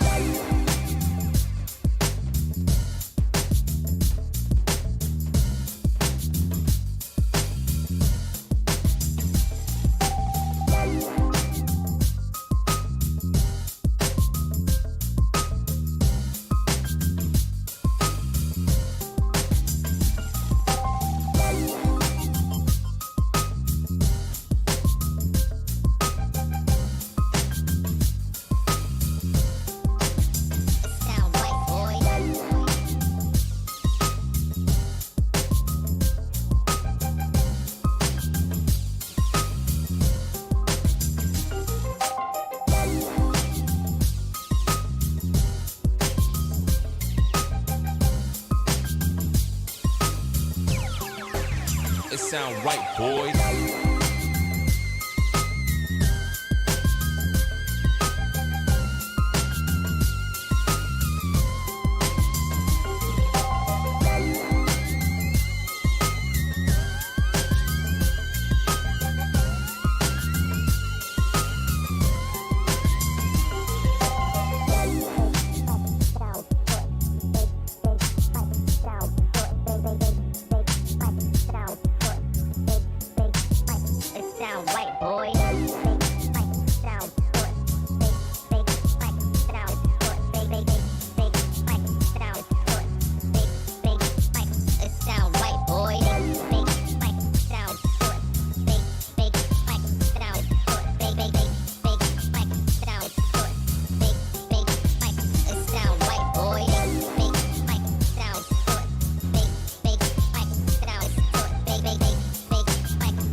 Sound right, boys.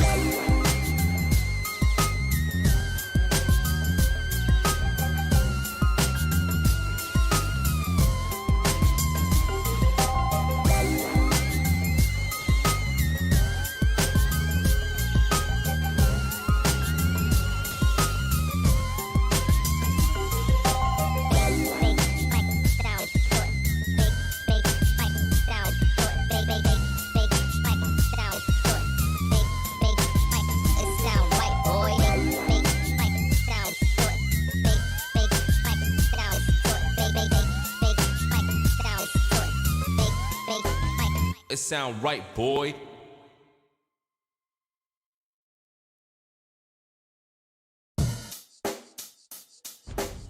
Check the mic and make sure it sound right, boys.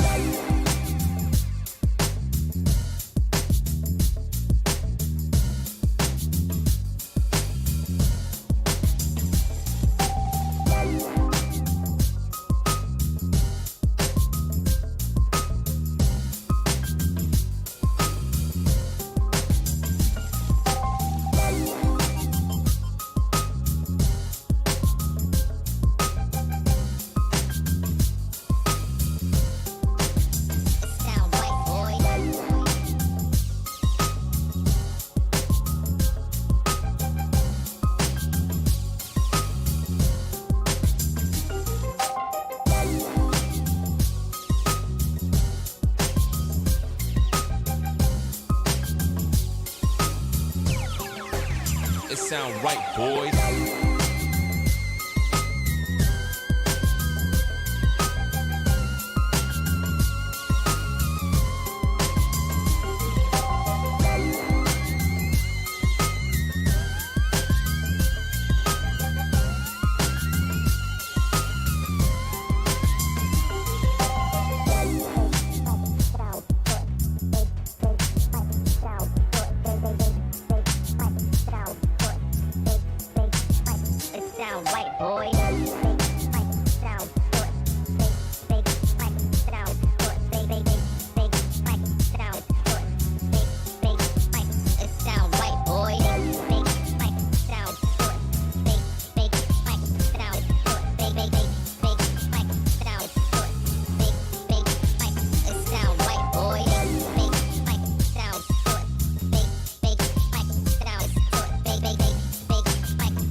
It sound right, boys.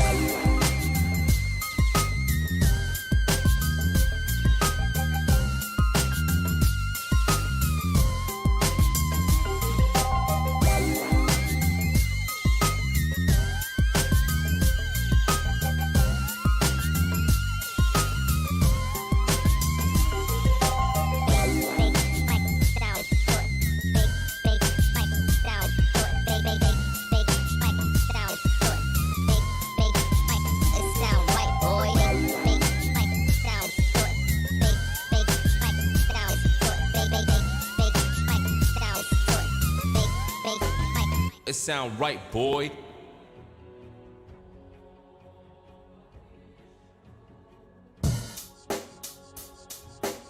Check the mic and make sure it sound right, boys.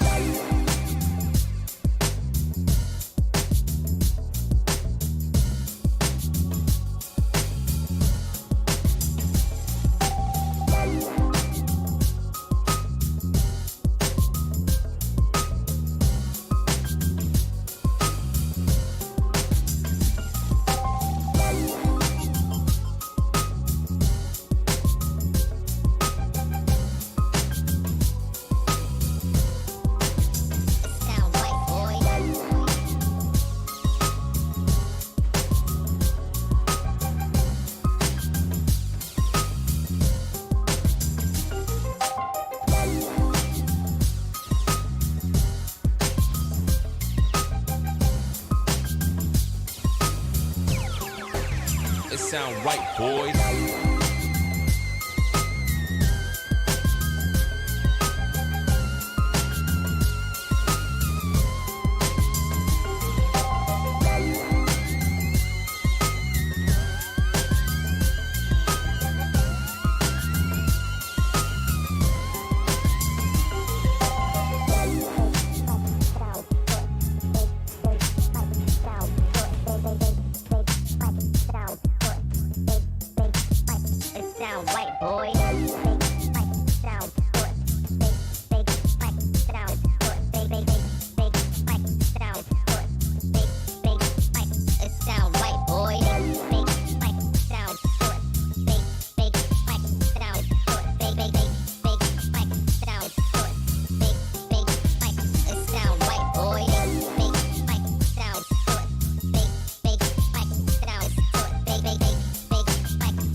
It sound right, boys.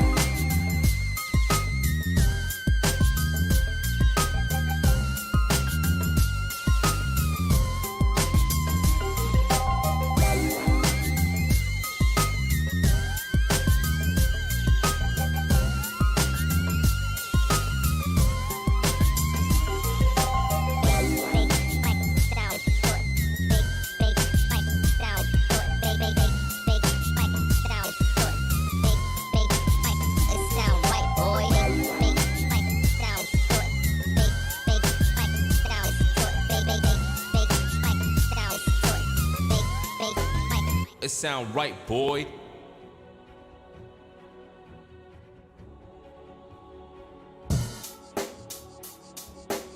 Check the mic and make sure it sound right, boys.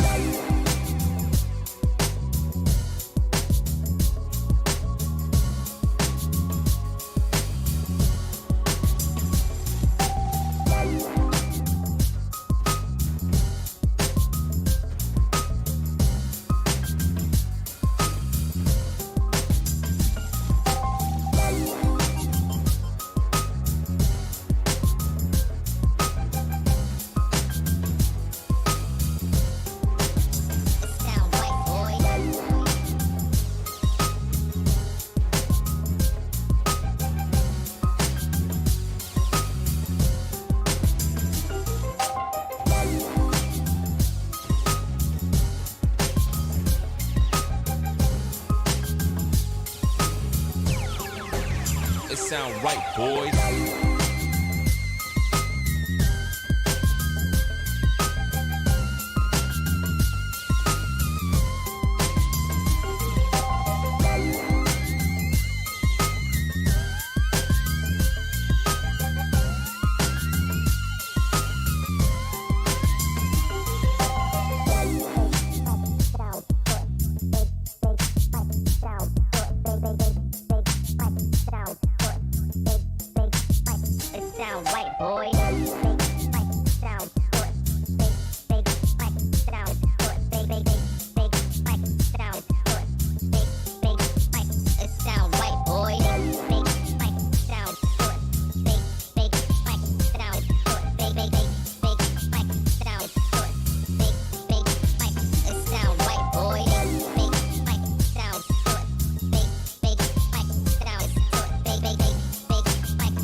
It sound right, boys.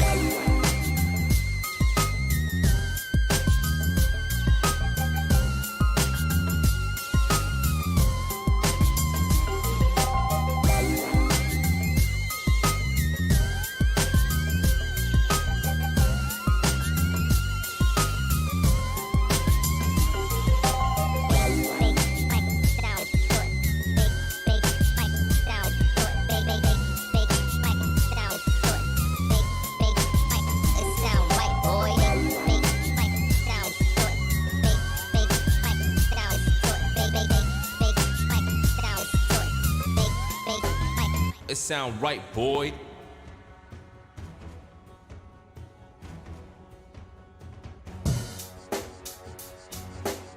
Check the mic and make sure it sound right, boys.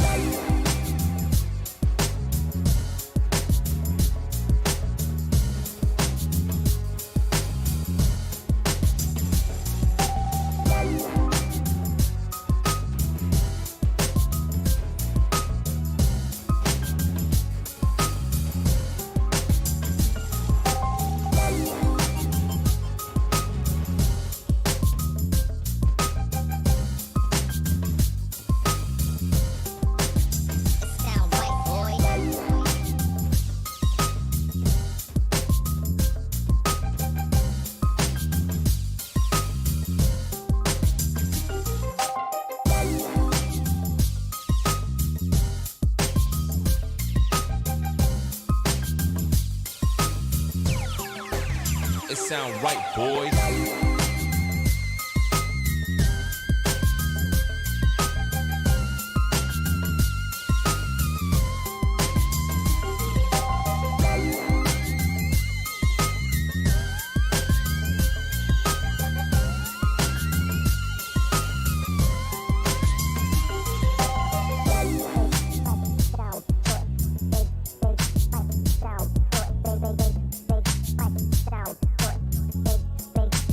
It sound right, boy.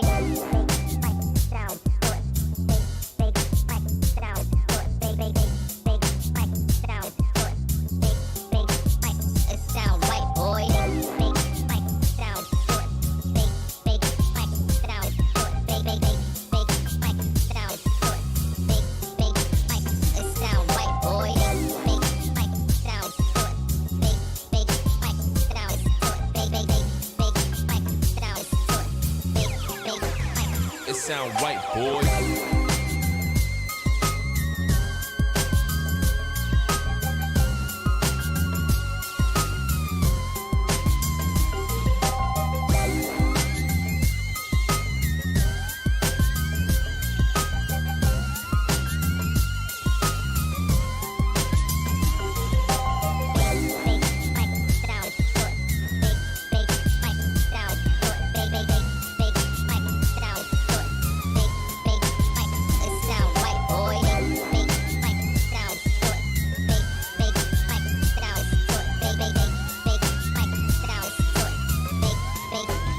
It sound right, boy.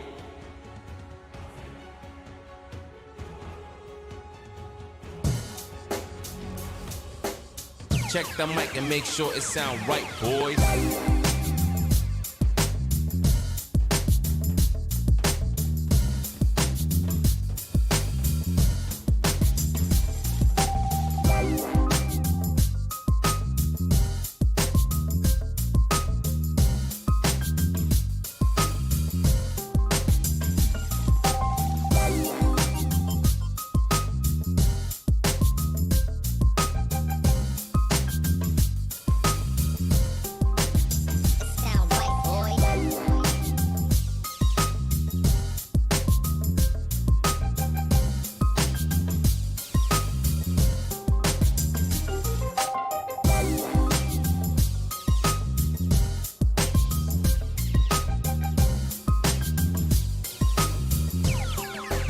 It sound right, boys.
It sound right, boys.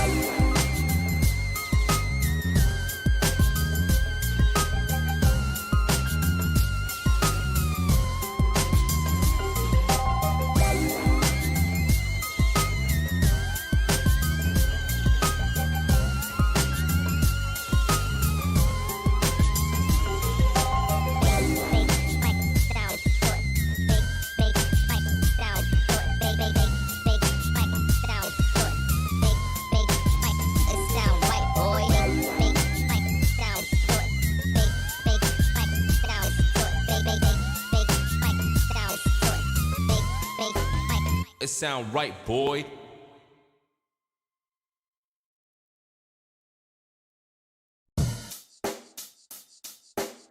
Check the mic and make sure it sound right, boys.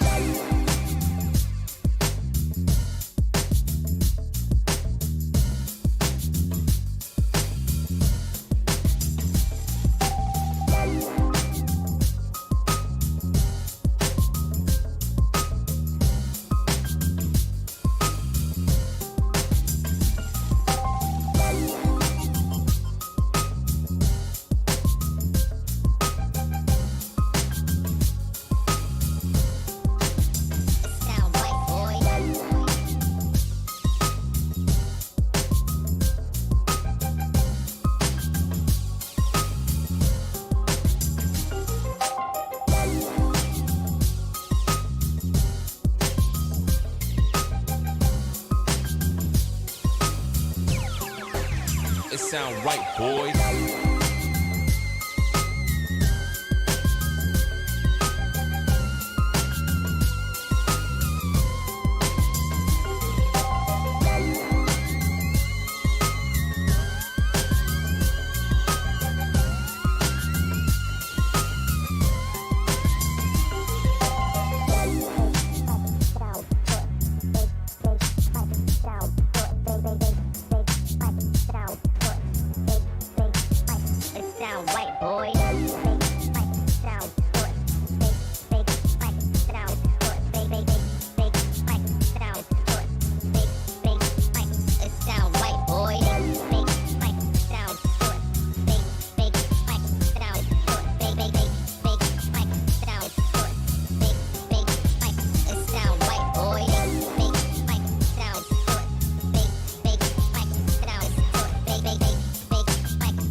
Sound right, boys.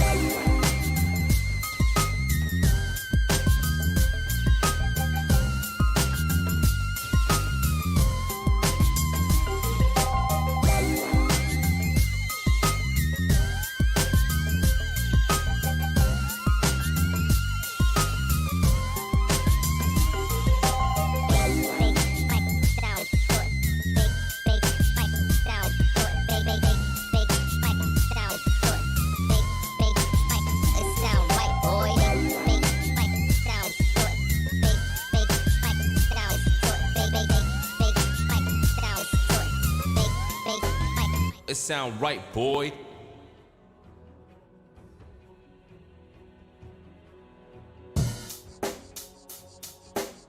Check the mic and make sure it sound right, boys.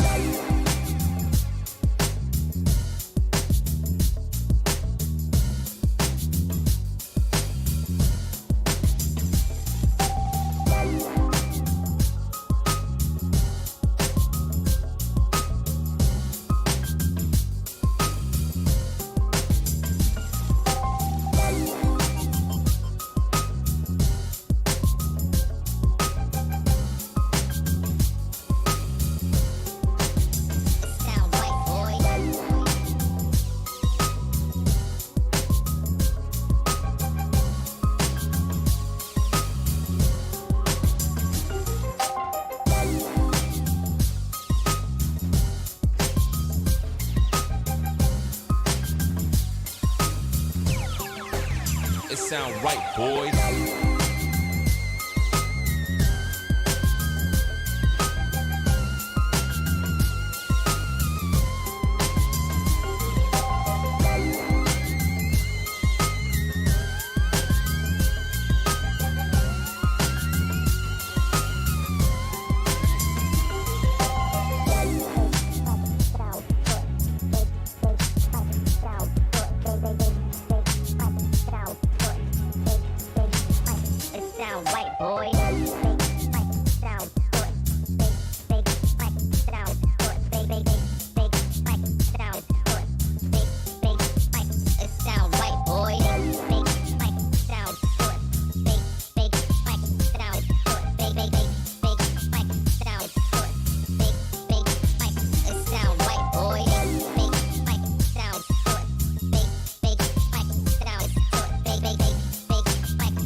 It sound right, boys.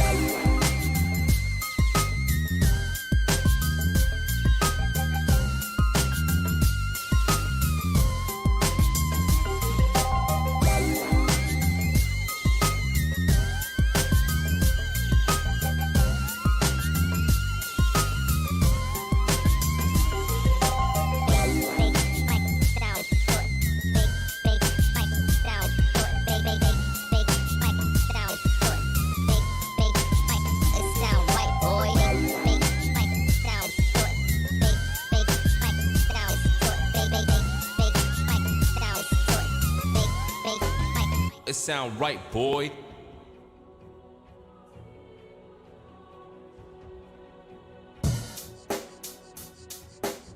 Check the mic and make sure it sound right, boys.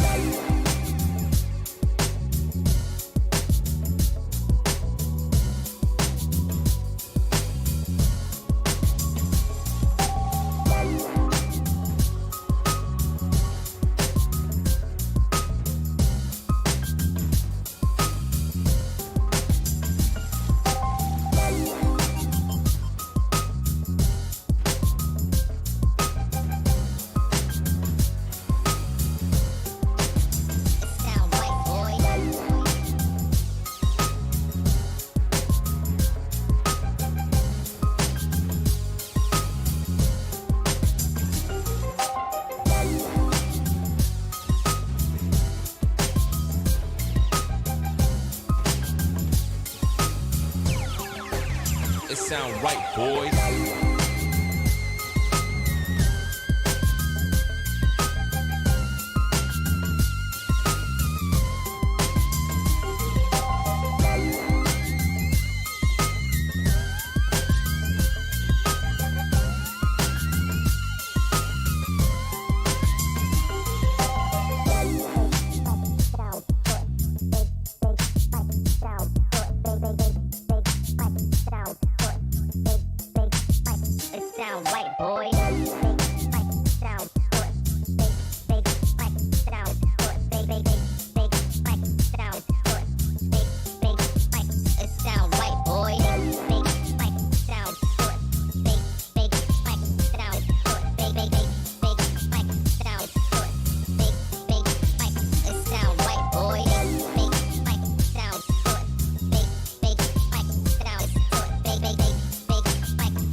Sound right, boys.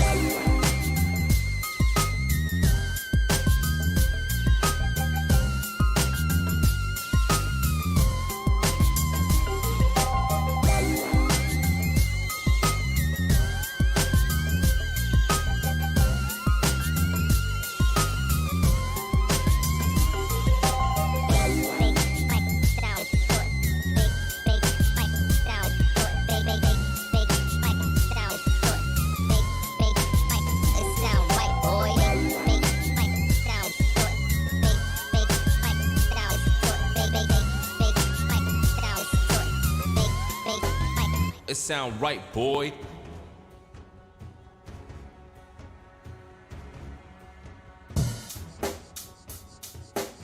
Check the mic and make sure it sound right, boys.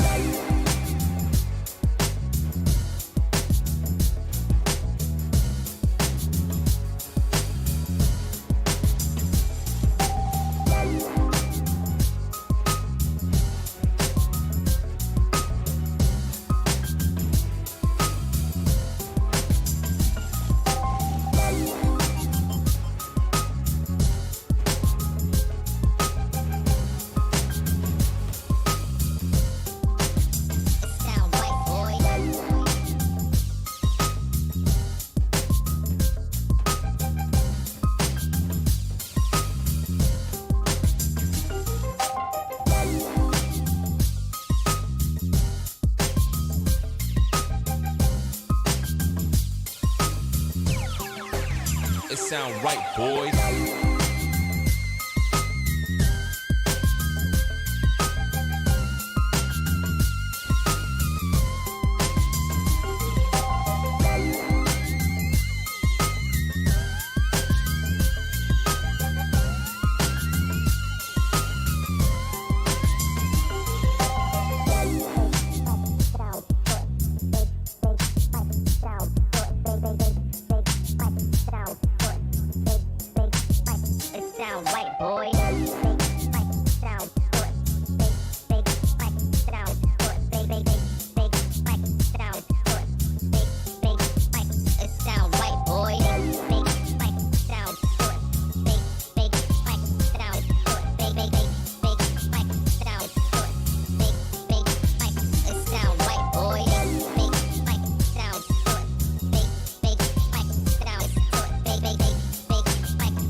It sound right, boys.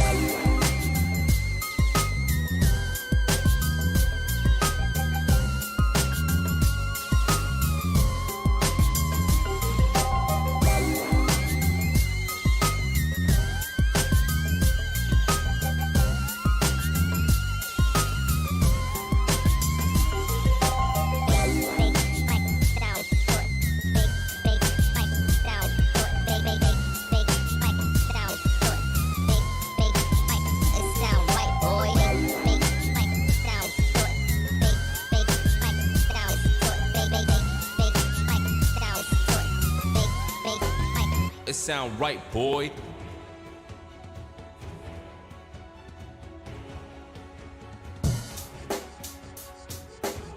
Check the mic and make sure it sound right, boys.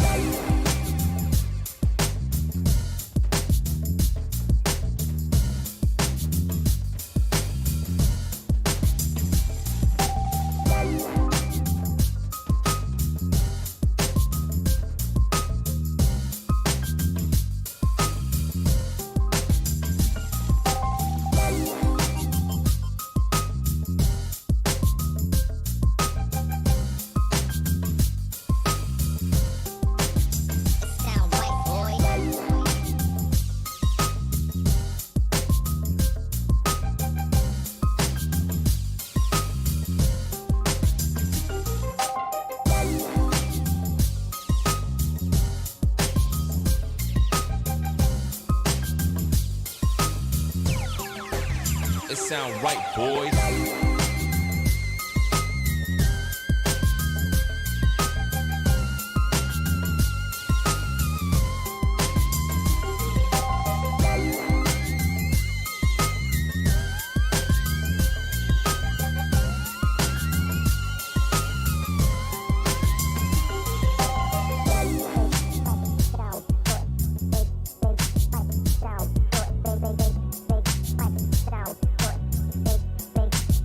It sound right, boy.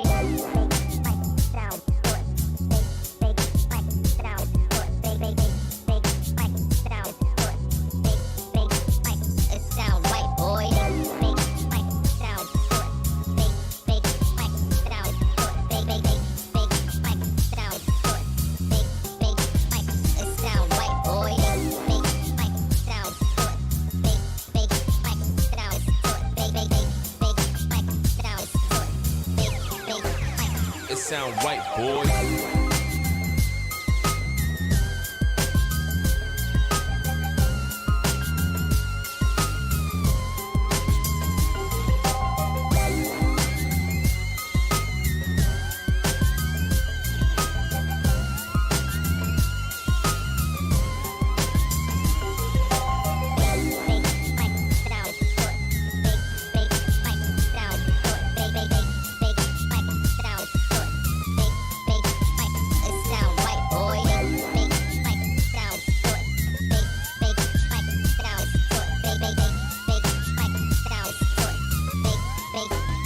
It sound right, boy.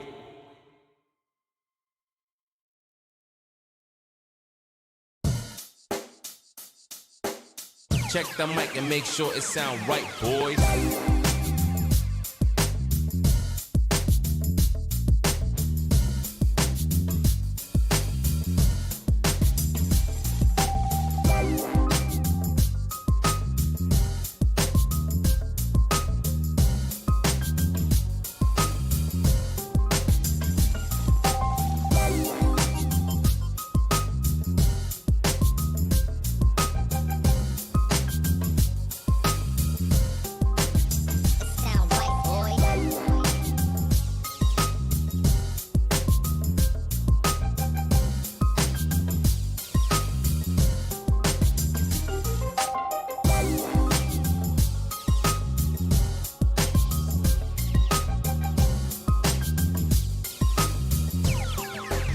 It sound right, boys.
It sound right, boys.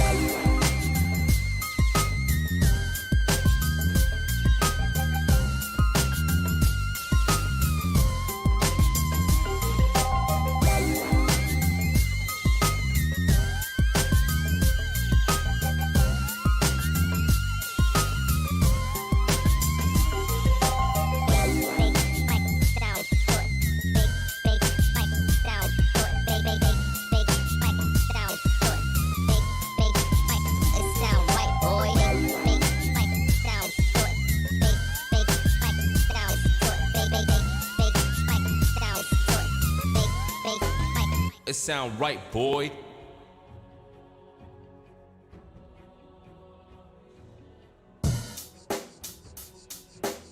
Check the mic and make sure it sound right, boys.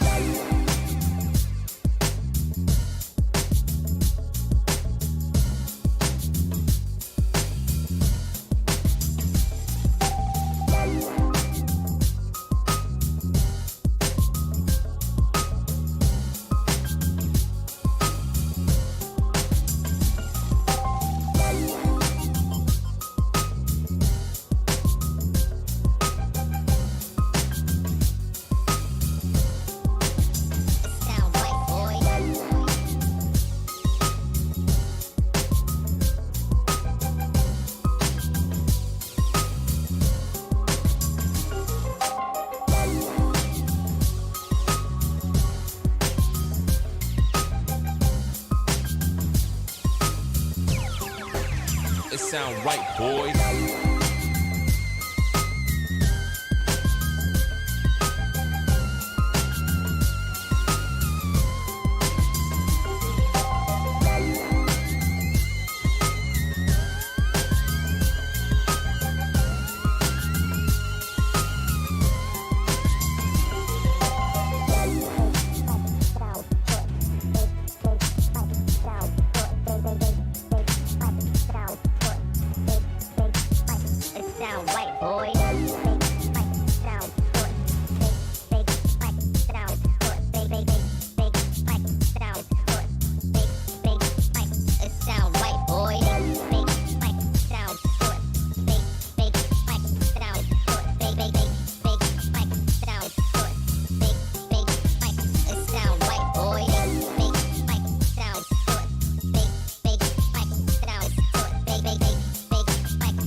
It sound right, boys.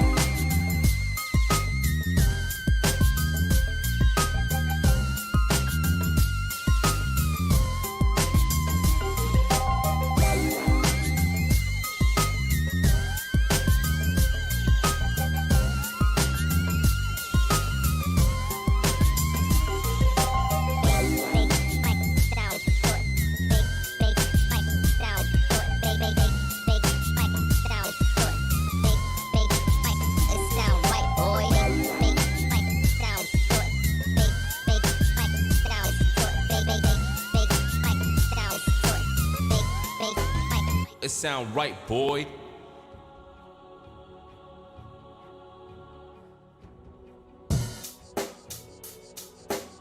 Check the mic and make sure it sound right, boys.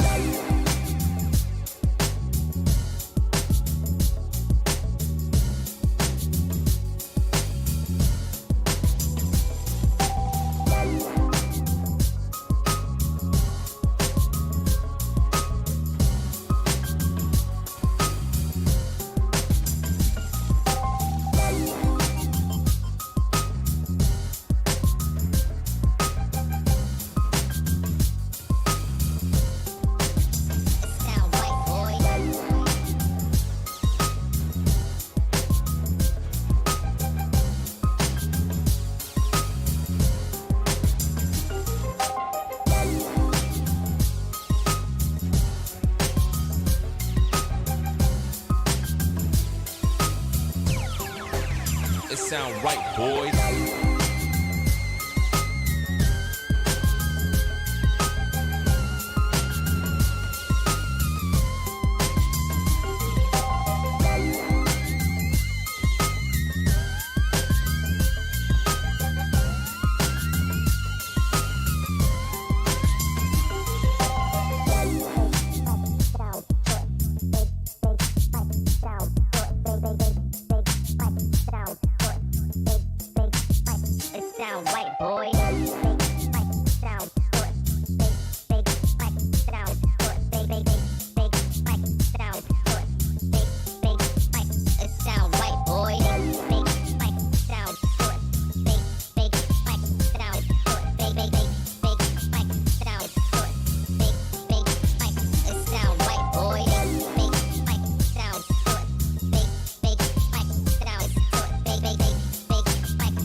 Sound right, boys.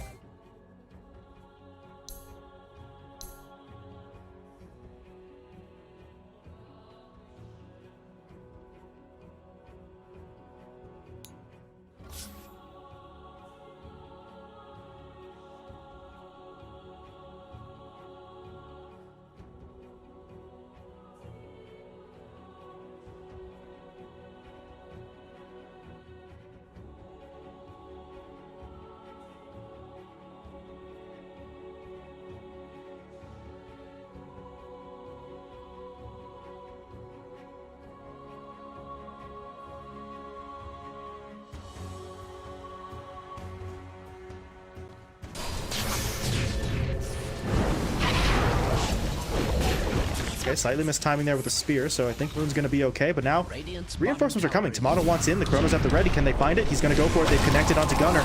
Able to hit him up with the Ice Blast. So they do find that first kill. Can they get more, though? They're going to try to get in onto Ocean, but That Shadow Realm is going to keep him safe for now, but they've still got a bit of a weird situation here. Tomato is chrono-less, but Drax wants in. He'll look for the spear stun. He hits up Dubu. He's got to step out of that cold feet range, though, first, and that's going to cost him some damage. Meanwhile, Ocean taken down. Brax is now on the run. The sharpshooter is going to connect, though, and he just has to TP away. Is there any cancel? No. To extreme violence. Brax gets out, but if you're Undying, honestly, that goes pretty well. The Chronosphere connects. You get both Gunner and Ocean in that fight, and you did end up sort of losing a couple of heroes there initially and in the previous engagement before it, but oh, it feels like that's working out perfectly. First chrono of the game is going to net you 2.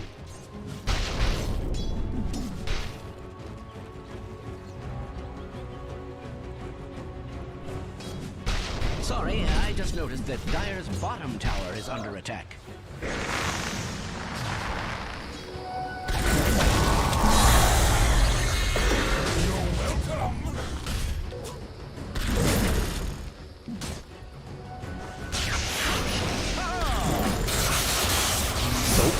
Saberlight gets pulled back in. There's going to be the spear stun. The Cursed Crown dropped onto him as well. The Bedlam even coming out for the damage. Do they have enough, though? Saberlight trying to hold his ground, but he will be taken out. Husky, meanwhile, did drop down the Overgrowth that actually clips Bryle, so he wasn't able to get all the way into the fight with that double damage, but he does still have the Breathe Fire. That's enough to take down Ocean, but at that point, that's not what they wanted. They lose. They lose Saberlight for just the support. Now Moon going to get jumped in on as well. Gunner able to find the kill. Bryle blinking forward, though. Going in for the Dragon Tail stun. Brax, however, sitting on the high ground, waiting for his moment. Looking for the spear. Does he have the opening? He does onto no one. That didn't hit Dubu. Wow.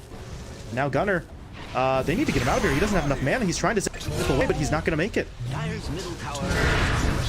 That just felt so strange. Gunner taken down. Husky is going to get finished off as well, as you said. Bryle grabs the double, and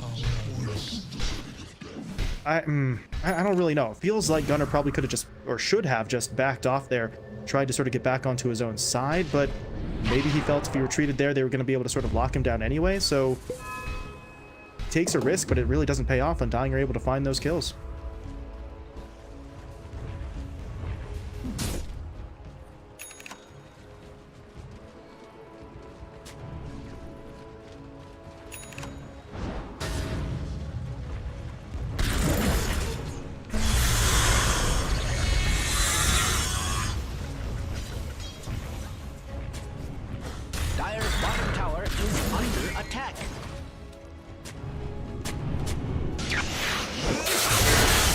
On the Moon Meander, but there's Bryle with Blink into the stun, into the Ice Blast. Gunner is not going to be able to get himself out.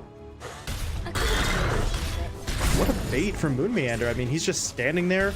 Not sure if he knew for sure that there was a ward up there, but he at least sort of suspected, and it works out perfectly. Moon stays alive, Gunner gets taken down, and that's a pretty easy combo. That Ice Blast just connects perfectly, and as you said, this Blink timing for the DK is so unbelievably important. Bryle has been making so many plays here, 5-0-1 in this Dragon Knight, and for Zoomers, what is the response here? Gunner is nowhere even remotely close to a defensive item. He's actually looking for the Kaya first, so don't want him to really back off in terms of trying to go for these plays, but now the back foot as Bryle's going to push forward. Brax, he's got the arena into that Overgrowth play. Brax, though, is just going to TP out, but he can't get out. The Bushwhacks are there to cancel it. The Ice Blast feels maybe unnecessary, but weren't willing to take any risks. Brax will be taken down, and here come Undying, really starting to feel themselves a little bit more here. The confidence is skyrocketing, and four Zoomers have to do something to try and slow this momentum and stop the bleeding. Sorry, I just noticed that Dire's bottom tower is under attack.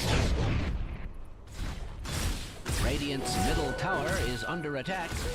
Dire's bottom tower is under attack. Such things.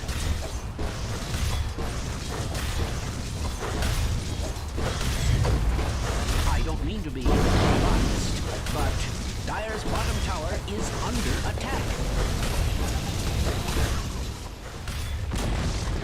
Dire's bottom tower has fallen. If that's the proper term for it, and I believe it is.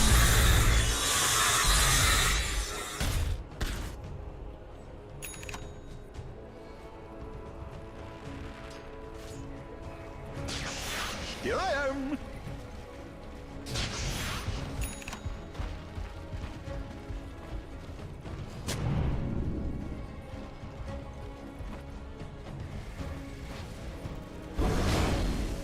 Gunner's got he's got an Arcane Rune and Tomato's spotted. Oh, what? They missed the spear. The timing is wrong. The Chrono gets deployed into the Ice Blast, and now This is going to be horrible. 4 Zoomers have to fall back. Brax is already dead. Ocean trying to get into the Roche pit. Maybe he can deny himself. Yes, he can. Okay, Roshan is going to kill him, but now Gunnar, he popped that arcane hoping for a fight. Instead, he's got to use it to run away.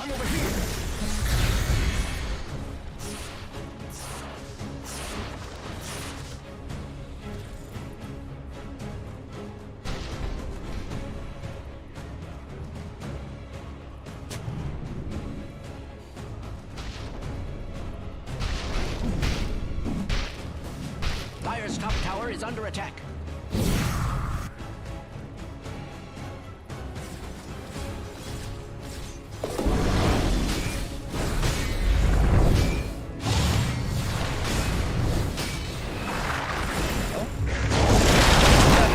Damage. Overgrowth in as well. They're going to just go straight in for him. They do get it. Dubu was able to throw the Ice Blast out. Unfortunately, that means he gives his position away to Gunnar, who tries to chase forward, but the Storm doesn't really have any mana left now. He does have enough for that, but Saberlight's too tanky. As you mentioned, with that Hood of Defiance and the raindrops in there as well, they just can't really lock him down. They can't do enough damage to him with the magic. So Zed going to try to hit up the tower, but oh, that's a problem. Can he actually still get it off? Yeah, but I don't really think it actually connected. So Meander unable to get that damage, and now they're actually going to push their way forward, trying to get some sort of team fight started. But yeah, Ocean's now sort of stuck in no man's land. Terrorized, though. Will be deployed onto 2. Tomato is trying to wait, but he still doesn't have the Chrono for 60. But there's going to be the Ice Blast in onto Ocean. They do take him down, but Sammy is able to turn that into a tower. He did not sort of shift focus at any point, just went all in for that tier 1. He's able to get it, and now he backs away. Double damage. Dire's top tower is under attack. Must I repeat myself?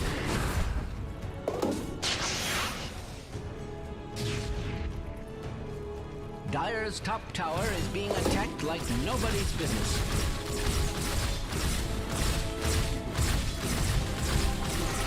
Dire's top tower is under attack.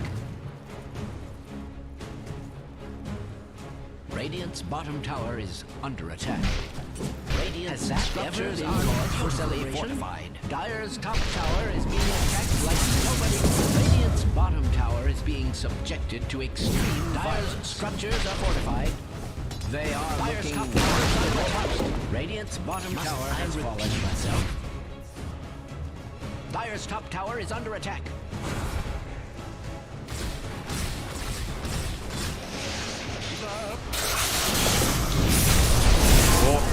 Long zip countered by the Chrono. Ice Blast coming in onto 2. And Gunnar, well, okay, they're going to get Moon Meander, but it's going to cost him. Gunnar goes down and out Ocean. He's not actually getting away. Oh man, Bryle blinking forward, stun onto the tree ant. Husky, can he actually get this? No, Tomato's there. I don't know if that was a bash. I think it was just actually, I think it was just straight up damage. Dead, 4 Zoomers, that's just, under attack. I don't know. It feels like an easy kill, but they don't know Tomato is nearby. They don't really have that vision, I suppose, and that's really a play you can't afford to make. You can't get that greedy with it. Tomato is unaccounted for at that moment in time. You know he's got the Chrono, so just feels like Gunnar was trying to sort of force a play there. Instead, they get turned on. I guess they did get the Hoodwink kill at the end of the day, but probably just not even close to worth it. And Gunnar, I don't know. He's got the Kaya Sanj. He is still sort of coming along here, but that net worth as of right now, well below the cores on the Undying side.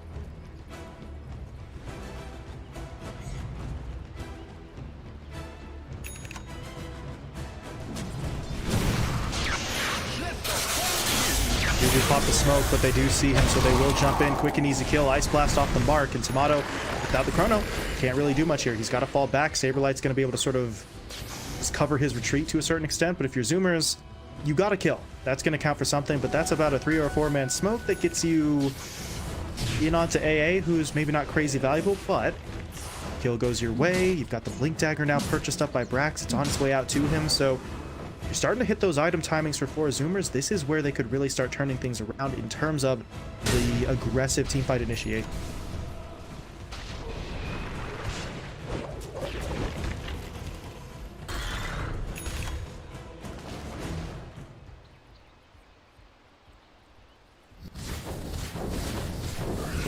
Dire's top tower is under attack. Must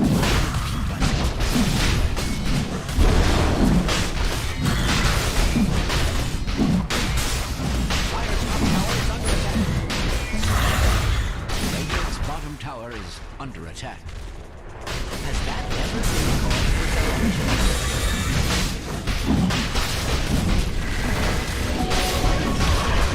attack?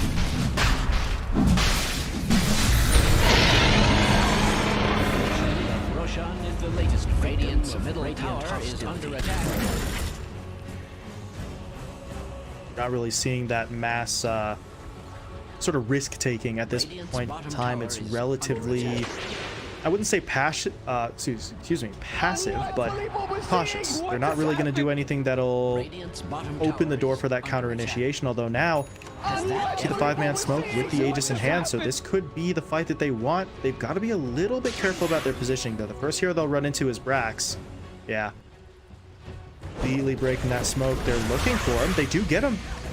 Brax is going to get hit up by the Bushwhack. Good play from Moon Meander, but there's going to be the arena. It's not going to matter though. The spear misses and the Ice Blast will connect. Now we immediately see TPs up to the top lane as well. Saberlight and Bryle came up here. I'm not entirely sure why they both needed to TP that quickly. Saberlight's just going to go into the jungle and Bryle's actually pushing out that lane. So a bit of a weird one, but they do spot Ocean. Dark away. The Will Scepter is here though, so maybe he can make his escape. I'll wait for that Lotus to come to an end, though. Otherwise, he's still going to get hit up. But now Gunnar jumping in there, in onto the Hoodwink. Can they bring him down quickly? Yes. Moon Meander down. Saberlight, almost no mana to work with here, so he should be in some trouble as well. But Bryle in on the back line, able to take down Ocean. He's going to look for the stun onto Sammy, which means Sammy has to fall back. Gunnar is now going to use the last of his mana to zip away as well. So good play from Bryle to break it up. And oh god, Sammy, what are you doing? Goes back in for that one. I'm not sure what he thought was going to play out there, but that was not the really not the move to make. And Gunnar gets stunned. No more mana. Can he somehow get out of this? No, he can't. Tomato tracks him down. That the entire second fight of that, or second half of that fight, excuse me, really shouldn't have happened. It seemed like 4 Zoomers had gotten out. Sammy Boy and Gunnar are both sort of making their retreat, but Sammy, I don't know if he thought he could maybe preempt his teammates TPing in, or if the pathing messed him up, something along those lines, but that little step back, that stutter step for just a moment, allows Tomato in there for the lockdown, and that goes disastrously. Undying able to take advantage of a massive opportunity being just sort of gifted to them.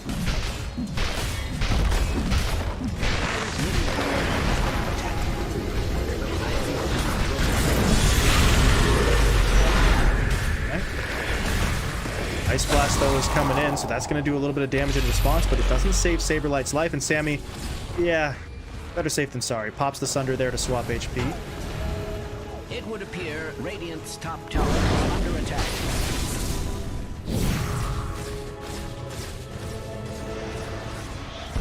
Radiant's top tower is under Max.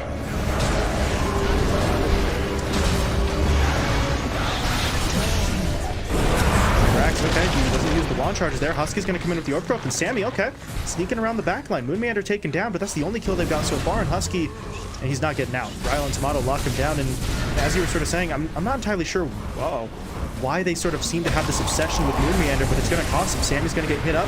He does pop the Manta style there. He'll try to fight his way through this, and Tomato, oh my god, Tomato taken down, but he does have the Aegis. However, look at that. Sammy with the illusions and Ocean in with the damage on the Bedlam will be able to take Bryle down, so I don't know. Sammy, I'm not really sure he could afford to die there, but at least they're able to sort of burn the Aegis and get the DK, but that's still kind of rough. I mean, really can't afford to let your TP go down too many times here. That's now back-to-back deaths in these engagements. Dire's top tower is under attack. Must I repeat myself?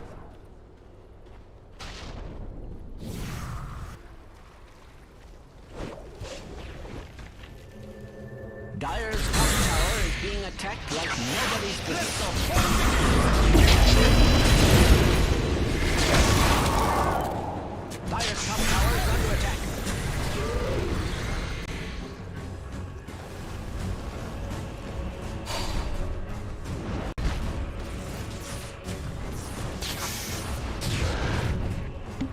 my eternal gratitude.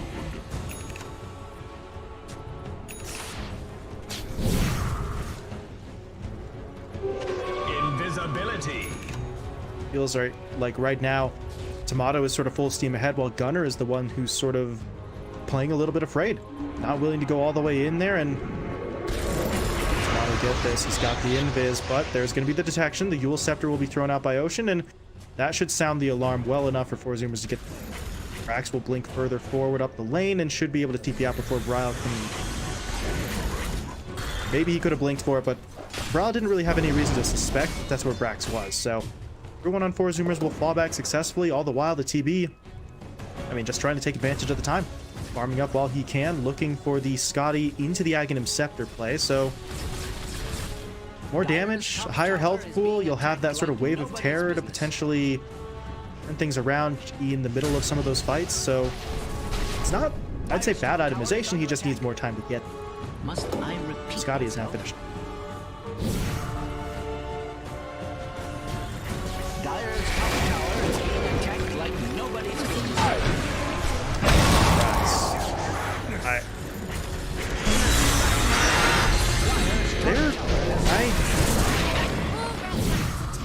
I truly do not understand this at this point. I understand trying to go after the Hoodwink because you think we can take out that lockdown. It's a weak link. It's one of the sort of weaker heroes in the lineup. But to this extent is actually a little bit alarming. They're just sort of tunnel visioning in for that Hoodwink, and the last couple of times hasn't worked out. Now Gunner's got a lead.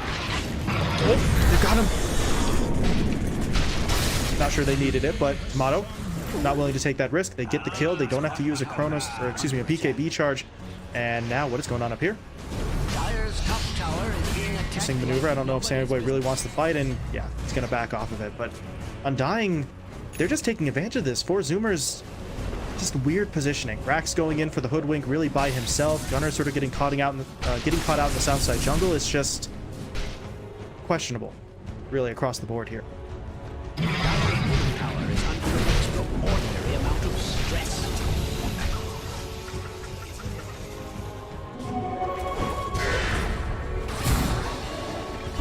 Well, that's bold. Stress.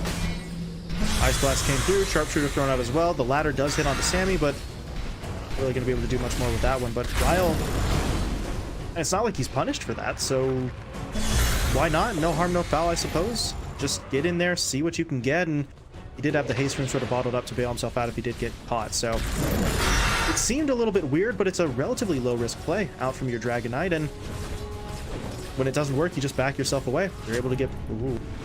Back, Brax wants it. Can he get Tomato? He's in with the Yules, dropping the arena into the spear, but there's the BKB. And now Bryle pushing forward, blinks in, goes for that Dragon Tail stun. Husky is going to get completely blown up here, but Gunner... okay.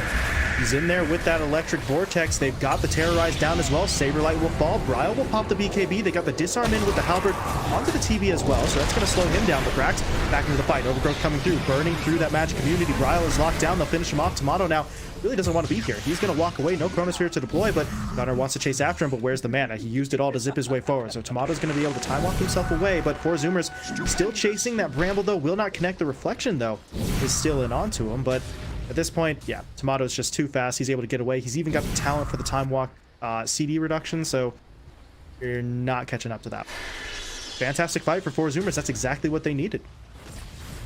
Strange to say, Radiant's middle tower is under attack. In a stroke of cunning, or perhaps of desperation, Dire's structures have been...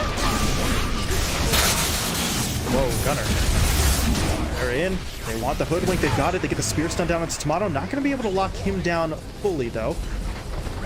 Again, that cooldown reduction talent on the Time Walk just makes it so it's so hard to actually keep him locked in place, but you take him out of the fight at least. He wasn't able to dish out any damage. Hoodwink goes down, and the tier 2 will fall, so 4 Zoomers go from down by about 2,500, something like that, to now up by about 2k themselves. It's a rather sizable swing in momentum, and they could look to keep it going. They're sort of eyeing up this top lane. They want in onto the tier 1 tower here, and I don't really know if Undying are going to have all the heroes back up in time to defend it. They do have the DK, but without the Hoodwink, they might hesitate a little bit, but you see the TP's in. They are trying to push their way forward. They're not willing to give up that objective. 4 Zoomers back away, but again, More farm for Sammy Boy. Aghanim Scepter finished off. Terror Wave online. What just happened? Radiant's bottom tower is under attack. Has that ever been cause for celebration? Radiant's bottom tower is being subjected to extreme violence.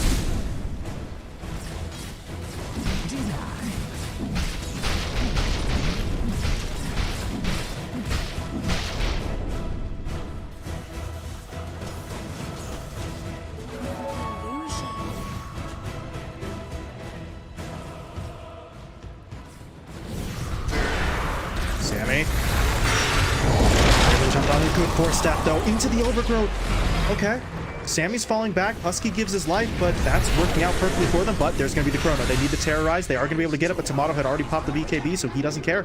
Husky and Sammy both taken down. It was a nice force staff play, but it ends up not being enough. Neither of those heroes have buyback, but now Bryle going to get hit up by the Yules into the spear stun, so that will buy some time for four Zoomers. Where is Gunner, though? He is getting himself into the fight. He's going to try to zip forward now, getting that Vortex in onto two. There's going to be terrorized to follow it up, and Bryle very low on HP here. Can actually bring him down, though. His BKB will be activated, and it looks like he's walking away while Tomato's going to surge himself forward. Ocean is the one who gets taken down, but they've burned through a lot of the resources here. Undying may still have had health, but they didn't really have spells, so they can't remain on the high ground. They are going to be forced to fall back, but they go directly over towards that Roche pit after picking off 3.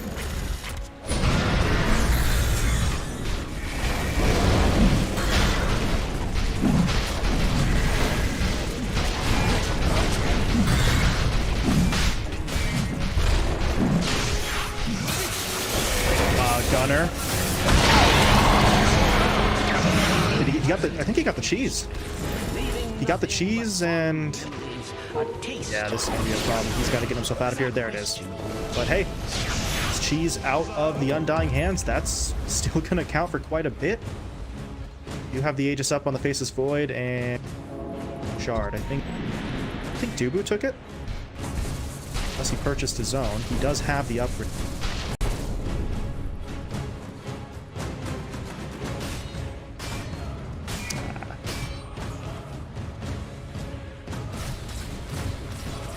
It's a risky play for Gunner, that's for sure, but I feel like that could matter. Taking that cheese away, that would be something that they would give over to someone like Bryle or Saberlight.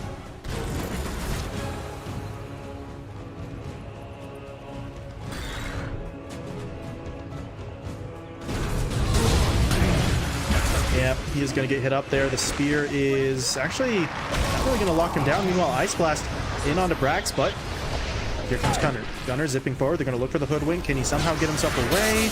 Looking a little bit iffy right now as Gunner comes in. That's the Vortex onto 3. They've actually caught up both Bryle and Saberlight in there as well. But Tomato, he wants into the fight, but the Terror Wave is going to push him back. He doesn't have the Chrono online either. And there's going to be the Spear out from Brax. Tomato locked down. Aegis will be burned through. Dubu falls as well. And now Bryle, he's trying to fall back here. Gunner doesn't want to let him go, but Gunner is sort of out of health and mana. He needs to try and get himself away from the fight, but not going to be able to make it out. Saberlight will bring him down. Tomato, though, forced to time lock himself away. Saberlight now just going to charge in, hoping to take some of the heat off of his teammate as he and Bryle move in, but Sammy, he needs the Sunder. Can he somehow get it off? Good Force Staff is going to keep him alive, but the Lotus, it reflected the Sunder, and Sammy, he's got to run. He just has to leave right now, but Saberlight is not going to let him go. Getting in with the Chakram, trying to drop him down. Sammy, though, still not dead just yet. Using the Manta, trying to get away. Can he somehow make it out? Yes, he can. Saberlight can't actually catch up. The Chakram is going to be a bit off the mark. Looks like four Zoomers will get the TV out. The problem is they sacrifice literally everyone else in that fight to make sure Sammy gets away.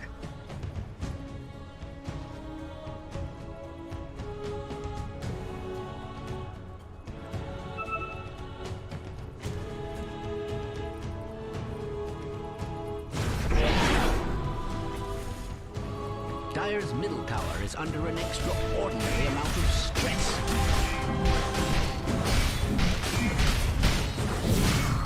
Dire's middle tower has fallen. I feel like a broken record. Dire's middle tower is under attack. Dire's structures are fortified.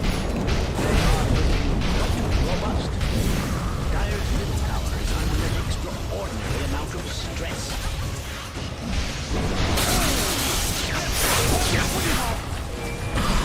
Okay, Gunner's in. They want Saberlight. They're not going to get him, though.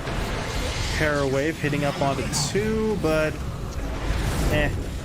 not really enough. But hey, that's going to be enough to push Undying away. They don't get the tier 3 tower. The living armor is going to be there from the tree, so they can start to heal that one up. And if you're Undying, that's a bit of a missed opportunity. And now I don't know if you really go back in. 4 Zoomers are back up in their entirety. You do have the Chrono, but you don't have the Aegis, so feels like it's going to be too much of a risk for them to try and push that far forward here. So they're just going to back away, but they've reclaimed control. They have a decent amount of control over the map as well, and we'll see what they can make happen with it as we see Moonmeander making his way down bot. Brawl, meanwhile, with that Aghanim Scepter, pushing in with the Black Dragon form.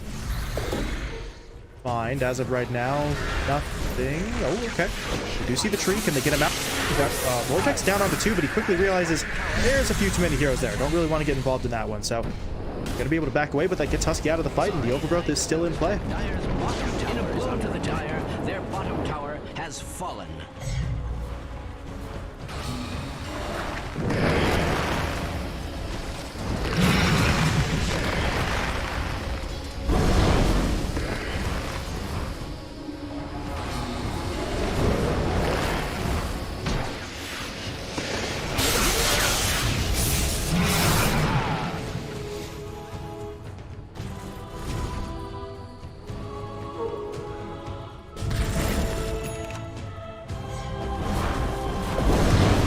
Sort of retain control of the map at this point as we're starting to see some tier 4s coming into play here, so could be the next sort of maybe power spike for Undying. And 4 Zoomers as of right now don't really have the opportunity to go out and farm those as they're sort of stuck in the base, so see if they make maybe an expedition here. 4 heroes are pushing out. They are going to smoke up, so we'll see what they can do. They've got to really just sort of get the drop on their opponents, and Gunner, I feel like he's just got to be closer. You mentioned it the last time, he uses so much of his mana to get into the fight. It just feels like the sort of tank is maybe 3/4 empty by the time he's even into the engagement in the first place. So would like to see him still as sort of the trailer on this play, but not quite as far behind physically as he is right now. Zoomers are still pushing. At this point, though, they're pushing in the wrong direction. All the way into the west side jungle, there is no one sort of hanging out in that area for Undying. They're all down bot, looking for the push into their opponent's base. I don't need to be honest. Dire's top tower is under attack. Dire's bottom tower is under attack. Okay. On the ocean, Ice Blast coming through. Gunner, though, zipping in. Vortex connects onto 2, but with the DK having that Black Dragon form, he's so damn tanky. He's got that sort of extra magic resistance, so Radiant's top tower really he doesn't have to be too afraid of the storm right now. And if he really does start taking damage, he's got the BKB, and now he's got the initiation. Jumping in, they're looking for the Terror Blade. Not going to be able to lock him down just yet, though. 4 staffs coming out defensively, but that just means they're in onto the tier 3 tower. They're able to take it down, but the Vortex will connect. Brax is in there as well with the Arena, into the Spear Stun, into the Terror Wave, and they are starting to break through this. Ryle is dropping low. They are going to be able to finish him off. Saberlight not in a great spot either. He's going to look for the TP out, but he's going to be taken down before he can get home, and now Gunner on the attack. Can he catch up to Moon?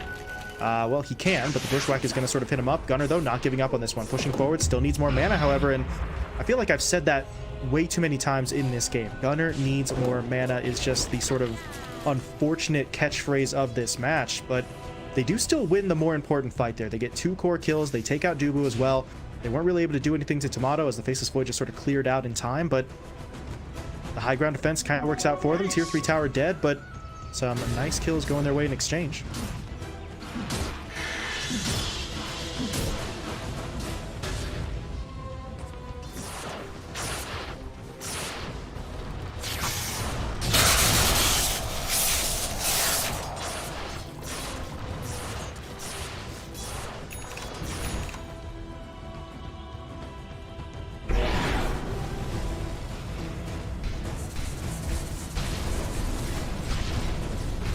Radiant's top tower is under attack.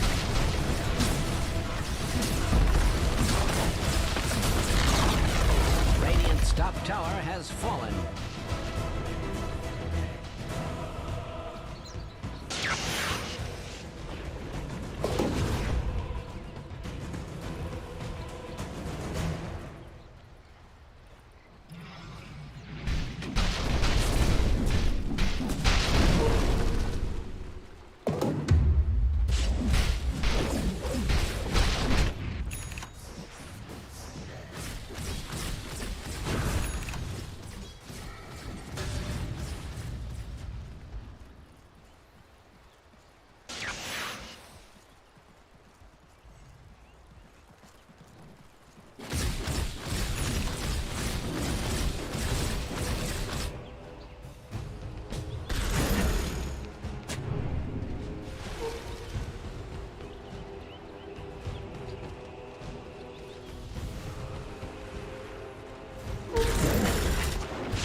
it was, Radiant's bottom it, or tower is rather, sort of tried and true for them. And extreme violence. now, I mean, normally maybe you don't pay too much attention to it, but Sammy Boy, he's got the Illusionist Cape on the TB. That is an item that is just stupidly effective. Although, okay, Brow gonna jump in here. They're gonna try and get the Ice Plus down, but there's those Force Staffs once again into the Terror Wave, and this is gonna turn. Sammy's looking for the damage. Saberlight getting hit up here.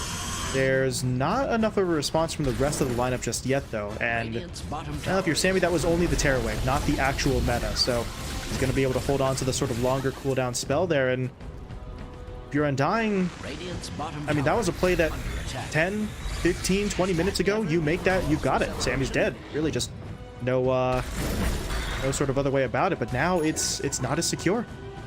They try for it, but the Force Staffs are there to push him out of the Ice Blast range, and reinforcements sort of arrive to help out, and the TB really is not going to get taken down that easily. So it's still a solid initiation from Ryle. It's just not quite as strong as it used to be, and so we're Undying are going to have to be concerned here. Four Zoomers are starting to pick up speed more and more as this game goes on.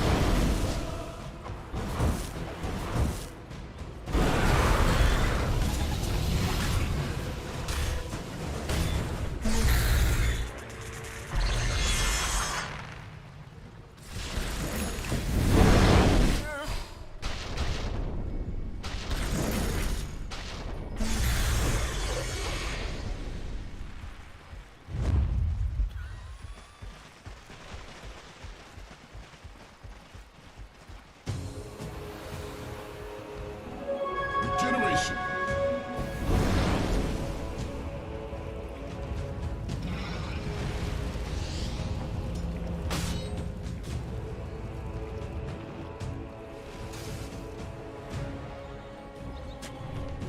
I must have them all. Thorough damage. Oh god, Gunner. It's one hell of a zip in there. Tomato wasn't quite able to respond in time, and actually he got bashed by Roshan there for a moment. Well, so that felt so risky, but Gunner really operating under the assumption that he was going to be okay to get himself back out, and now this is a bit of an awkward scenario. Undying are sort of poking at the Roche pit, but they know that not Undying, that four Zoomers are up here. They saw the Gunner sort of zip in from that direction. They scanned it out a little bit earlier as well, but Gunner still in there. The Ice Blast is going to come through in response, but Terror Wave deployed. They're trying to jump in. Saberlight dropping low. Overgrowth will be coming through, but Ryle is coming in for the stun. Tomato's going to connect with the Chrono. Do they have the damage, though? Sammy is not going down, so instead they focus in on the Brax. Going to be able to take him down. Brax, though, immediately buying back. Sammy is looking for a Sunder target here. Needs to be able to find one. There it is. Tomato pulled in by the Vortex as well. Now on low HP, able to time walk up onto the high ground, though, but Gunner continued to chase. Brax newly into the fight after that buyback, looking to push forward as well, but Tomato still will not go down, and now it's Sammy who's the one in trouble. They have to be able to save him, but they can't do it.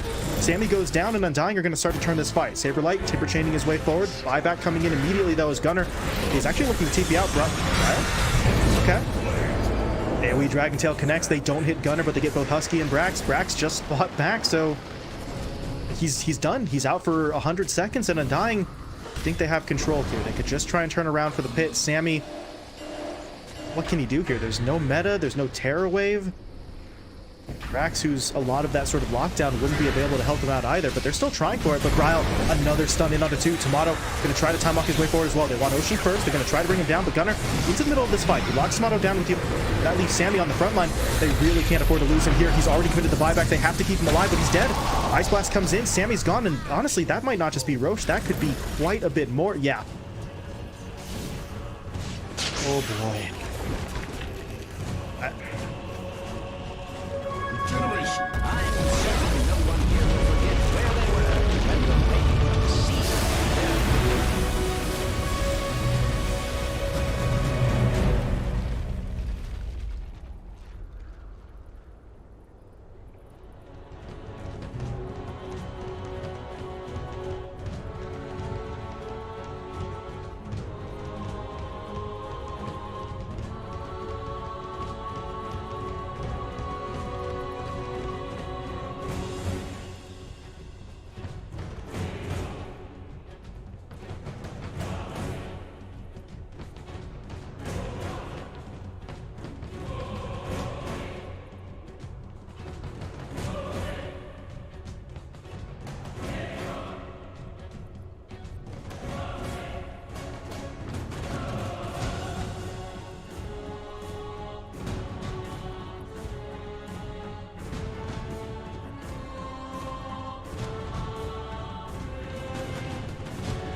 Check the mic and make sure it sound right, boys.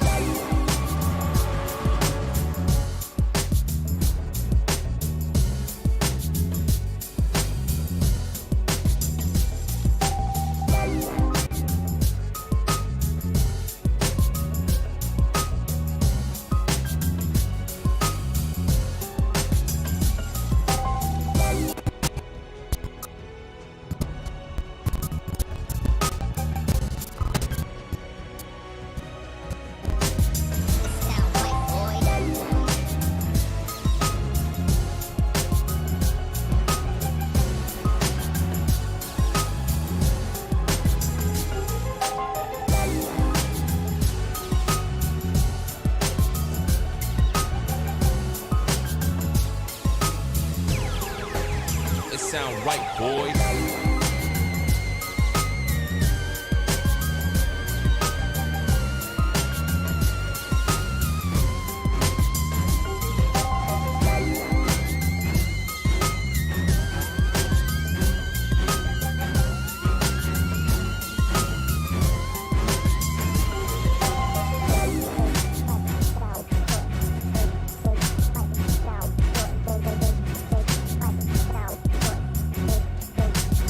sound right, boys.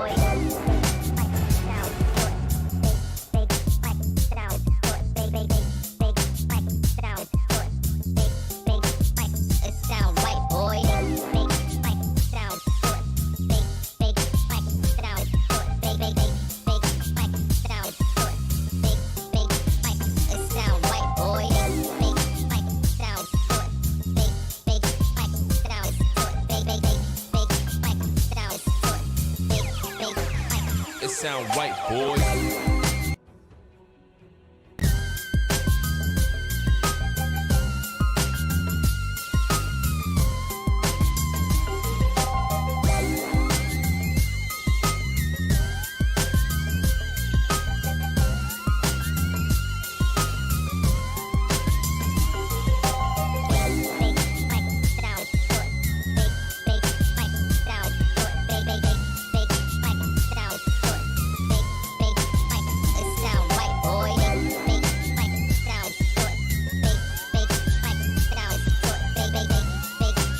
It sound white boy. It sound right, boy.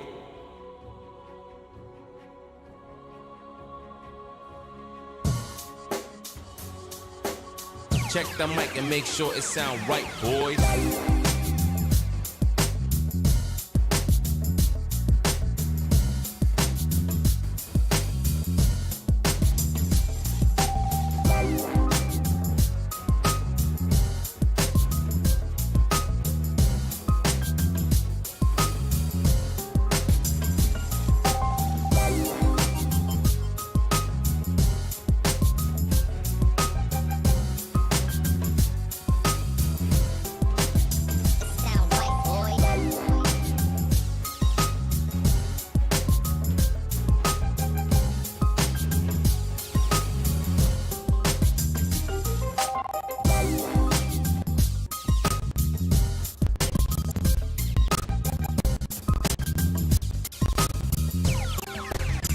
Sound white boy. It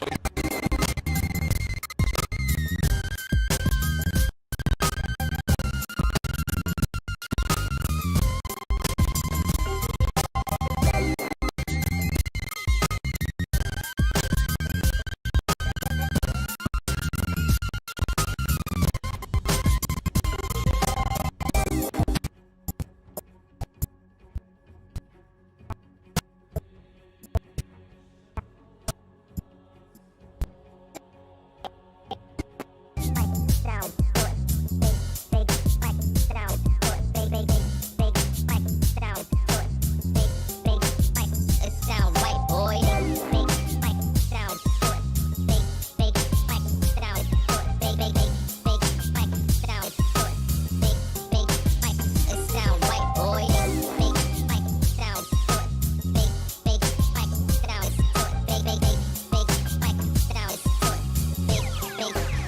It sound right, boys.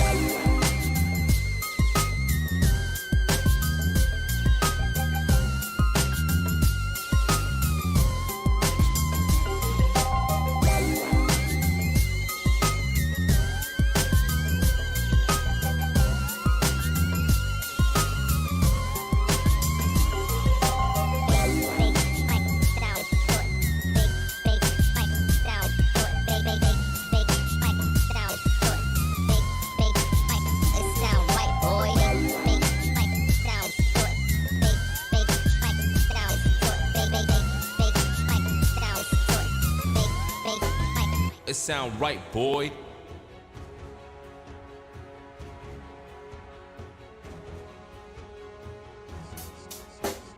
Check the mic and make sure it sound right, boys.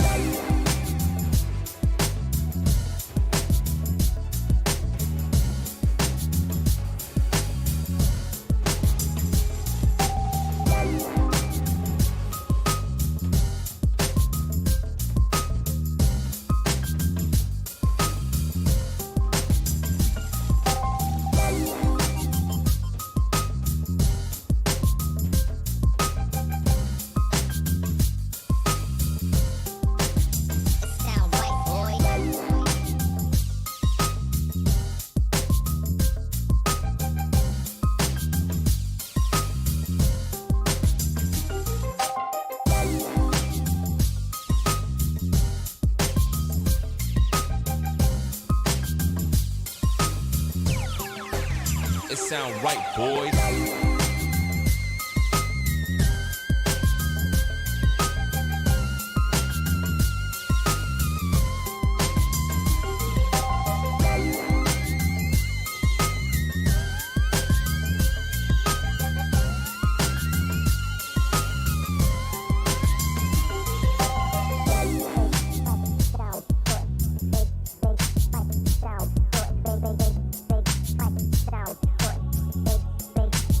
It sound right, boys. It sound right, boy. Sound big, sound big, sound big, it sound right, boy.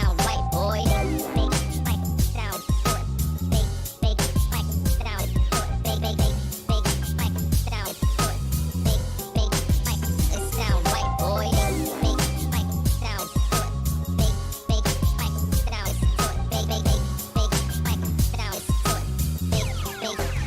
It sound right, boys.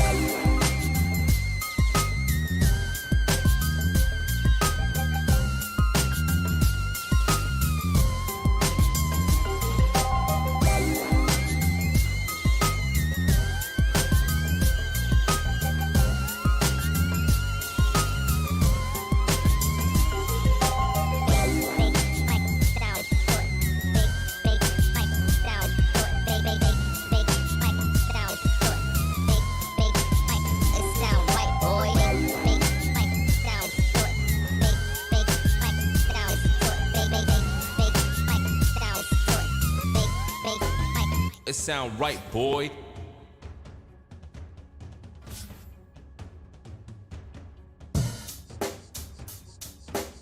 Check the mic and make sure it's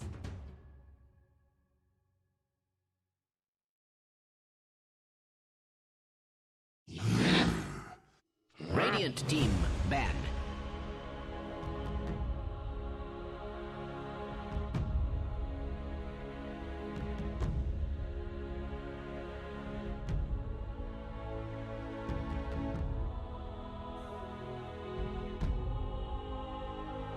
Ten seconds remaining. Dire team ban.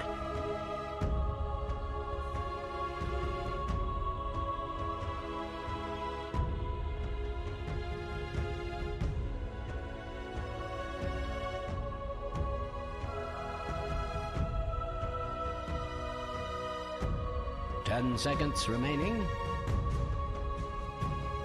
Radiant team ban.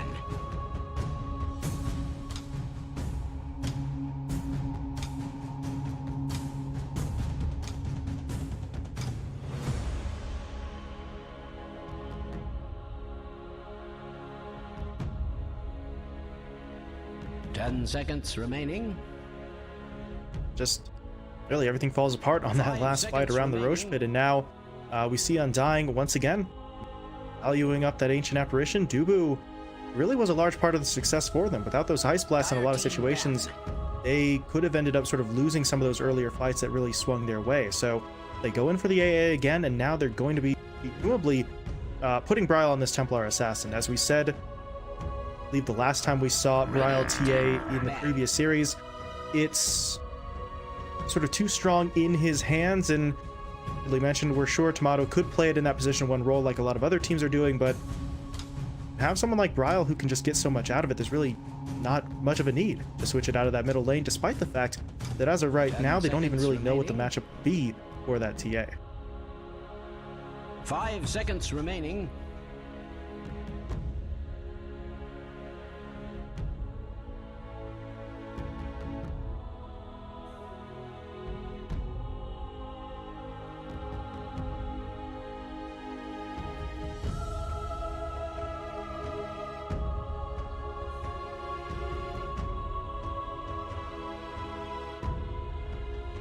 Radiant team, pick.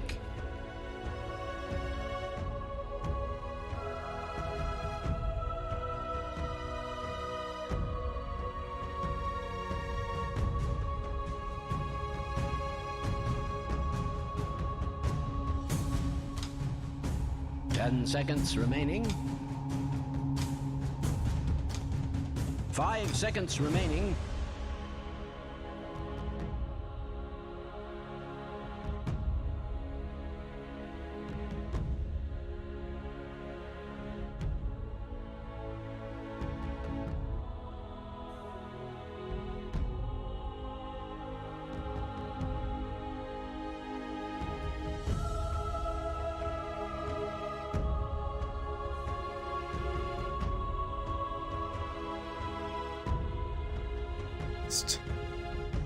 I don't know. I would like to think at this point that if Zoomers let it through, that there is a plan to sort of deal with it, but we'll have to wait and see as the Phoenix is actually going to come out from the Zoomer side. That's a hero that has not really been, I would say, receiving too much attention in recent times. I think we saw it a little bit more on the front end back in the group stage, but as this event has sort of dragged on, the Phoenix picks have been fewer and further between. So you're going to go for it. Nice harassment in the lane, some team fight ability later on there as well with that supernova into the arena from the Mars, but Dying picking up the Lina. Going to be a fairly solid response, a hero that's going to not have too many problems getting right clicks in onto that egg. 10 seconds remaining. 5 seconds remaining. Dire team, pick. In the spirit.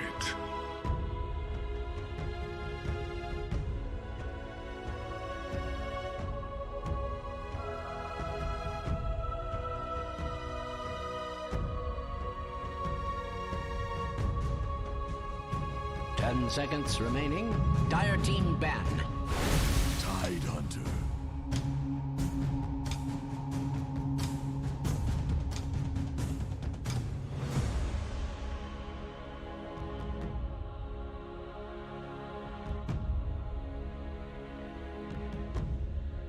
Ten seconds remaining. 5 seconds remaining.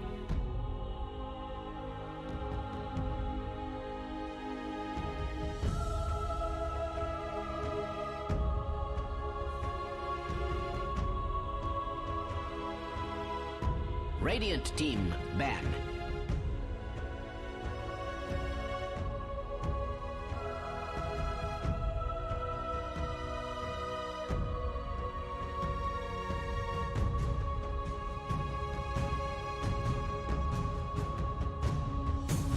Ten seconds remaining. I think going back to the Infamous series as well, as you mentioned, you like the way they've been drafting. Undying, it's not just a simple matter of you draft, we draft, our draft is better. It's going to sound a little bit mean, but they're almost tricking their opponents into a draft that they think is good, that Undying know is weaker than what they're putting together themselves, remaining. Which, again, I don't want to come down too hard on Zoomers and Husky sort of doing the picking for them, but that's how it felt against Infamous. That's kind of how it feels right now. Zoomers are picking up things that they think are going to work for them, and then Undying basically are sitting there saying, you've done exactly what we thought you would do and what we're banking on you doing. Now here's how we're going to count.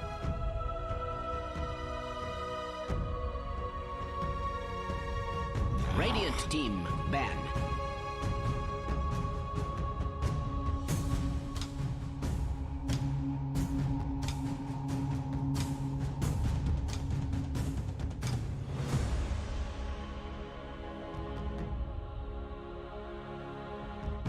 Ten seconds remaining. 5 seconds remaining.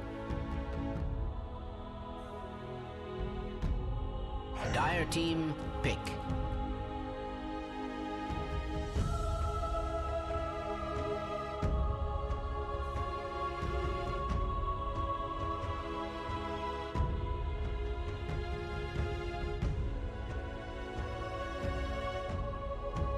Ten seconds remaining. 5 seconds remaining.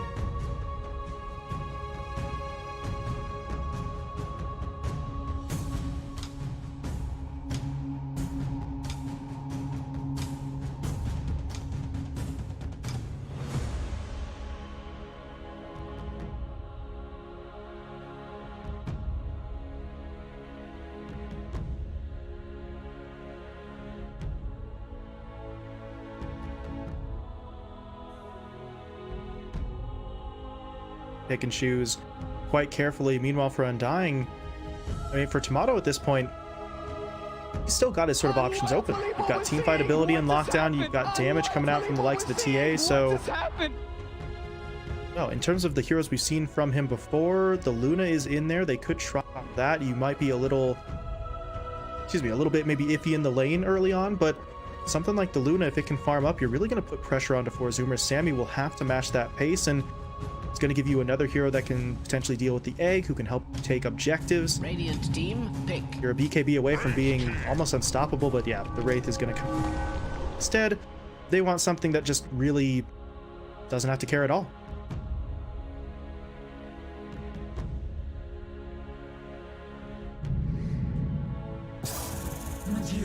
Go ahead. Select your heroes.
And especially with Sammy needing the time to build up on that Medusa, it's going to come down to the Ember and Brax on the Mars to really be the ones sort of carrying the torch here for 4.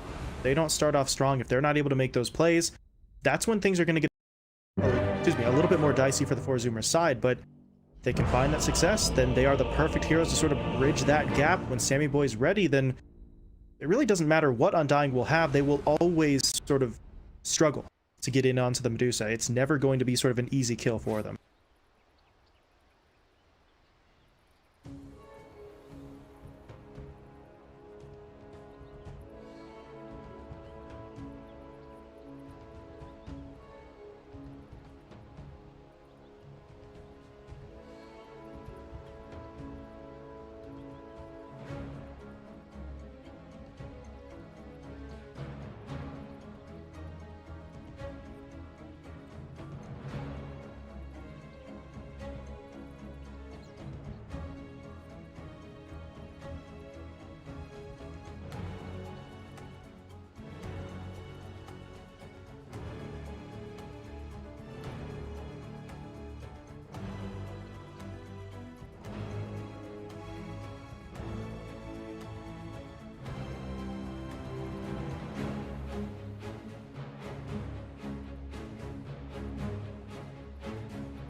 Okay, から。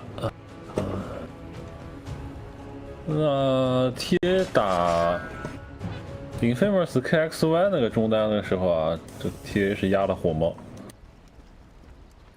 还单杀了火猫，我觉得这个是打得太好了才会这样。就感觉火猫打 TA 基本上就只有火猫杀。 Team through the first maybe 20-25 minutes thereabouts, but see a bit of an early smoke play out from Undying. 5-man smoke making their way into that north side jungle. They are right on a collision course with Ocean here. It's gonna be the Wraith Fire Blast. This should be a relatively easy setup. LSA comes in as well. Chilling Touch deployed, and Ocean will be taken down. Brax made an attempt with the rebuke, but not really gonna be enough to matter as everyone will tip Dubu. Okay. I can't believe what we're seeing! What just happened?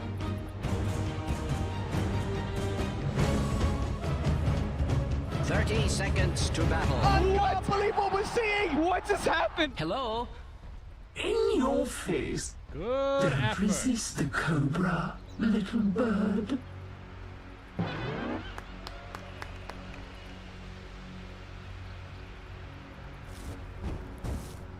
Husky hasn't skilled anything yet. You don't want to have to take the Icarus.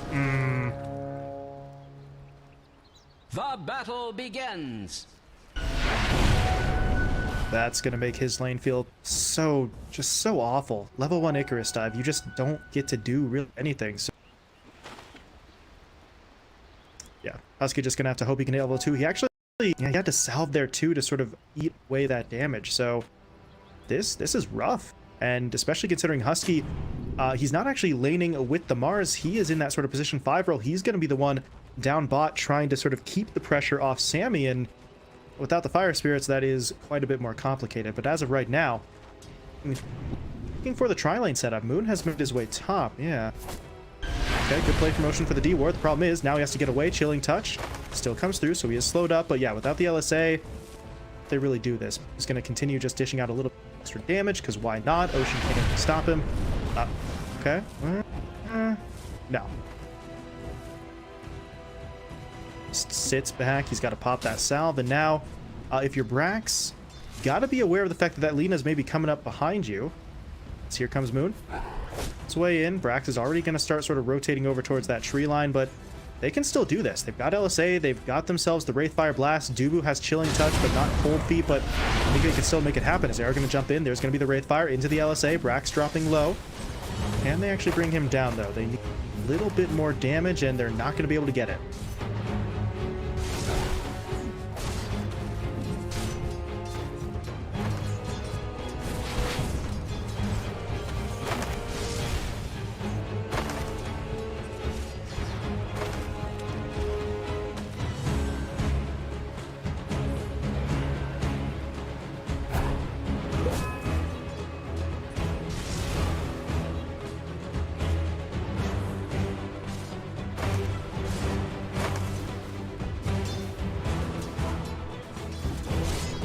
Ladies and gentlemen, Dire's courier has been slain.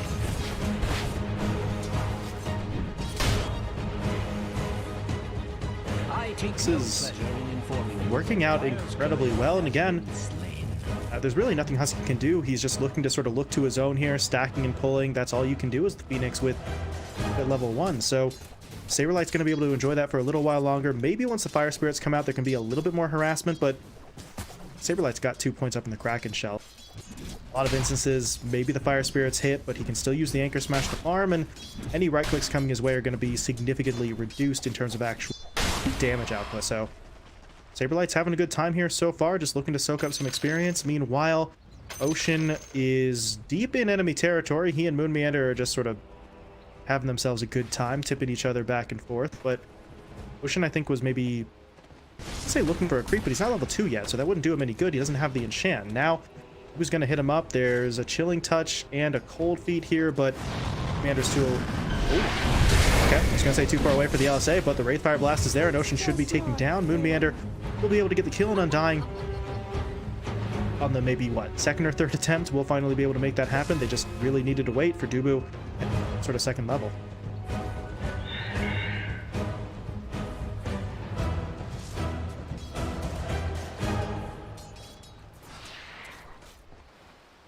Radiant's bottom tower is under attack. Money to burn. Has that ever been cause for celebration?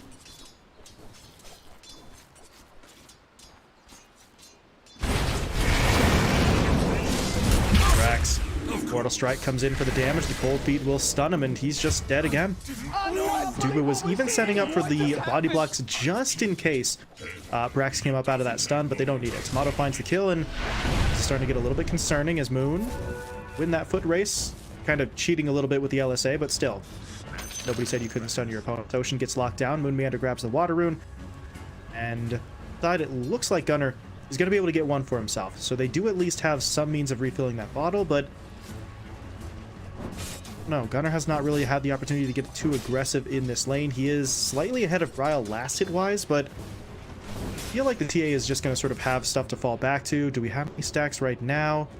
Not currently, but we could always send the Lina and or Ancient Apparition in there to sort of stack some of those up, and TA won't take them. The Saberlight potentially could, so quite a bit of incentive for them to start stacking those up, but right now Saberlight a little bit too far forward. He's going to back up a bit. He's got the Ring of Health already, so he should okay as middle lane. Looks like he's okay for now, but I mean, he's gonna try, I guess, for the wraparound here, and fortunately for him, he's gonna run directly into Ocean. He's not actually able to make this happen, but he does now spot that Ocean is actually stacking up camps here, although they're probably already spotted that. But this is gonna be interesting. If you could get the TA maybe over here to steal some of this away, that could be pretty valuable. And speaking of valuable, yeah, Brax under attack. Tomato pushed back by the spear. He thought about the Wraithfire Blast for a moment, but won't actually commit. But now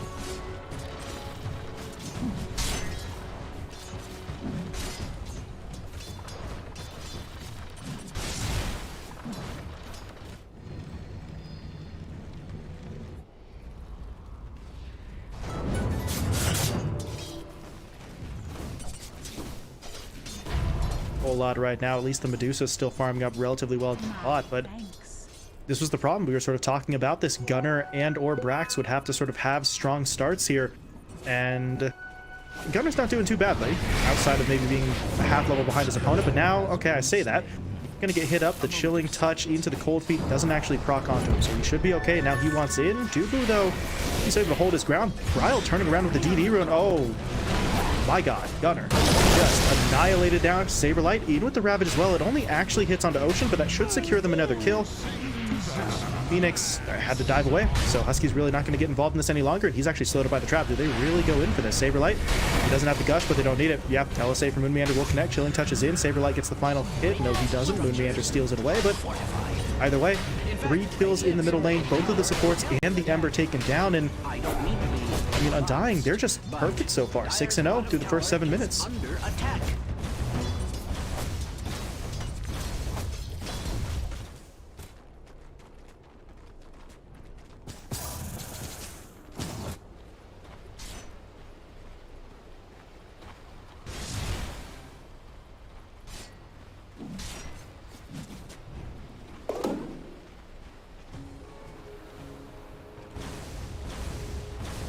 It would appear Radiant's top tower is under attack.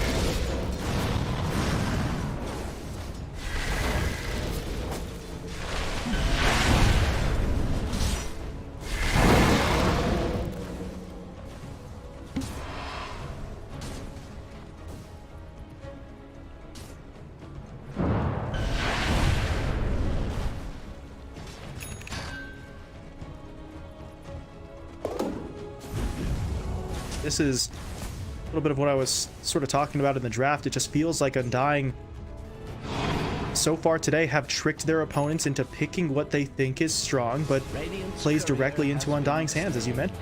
Sort of Silverlight pickup on the Tide Hunter. They just easily transition into being Saberlight safe in the bottom lane while their tri lane just completely destroyed Brax's early game. So Cunningly fortified. I don't know. Four Zoomers felt like they had the sort of right idea there, but now it's kind of backfiring for them, and we're all of 8 minutes in, so it's not like they're completely out of this, but they're absolutely on the defensive as Husky is going to get spotted by Moon, but there's a TP coming in. Gunner's going to arrive here, but how much can he really contribute to the fight? The LSA is actually going to miss onto him, but the Cold Feet's actually still there. He's going to get stunned up, and he might just go down. Moon is going to fall in exchange, but yeah, they had to keep Gunner alive. He's able to jump away. Ryle, though, wants to keep on going, but now there's way too many heroes here. They've got to try and back out. Ryle's going to try and make it away, and Brax, that's a long TP, so delayed because of the earlier TPs from his teammates.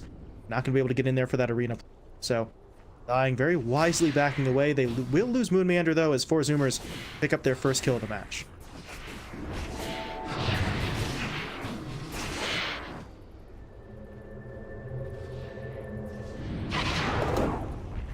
Radiant's top tower is under attack. Not in a good way. School, give it.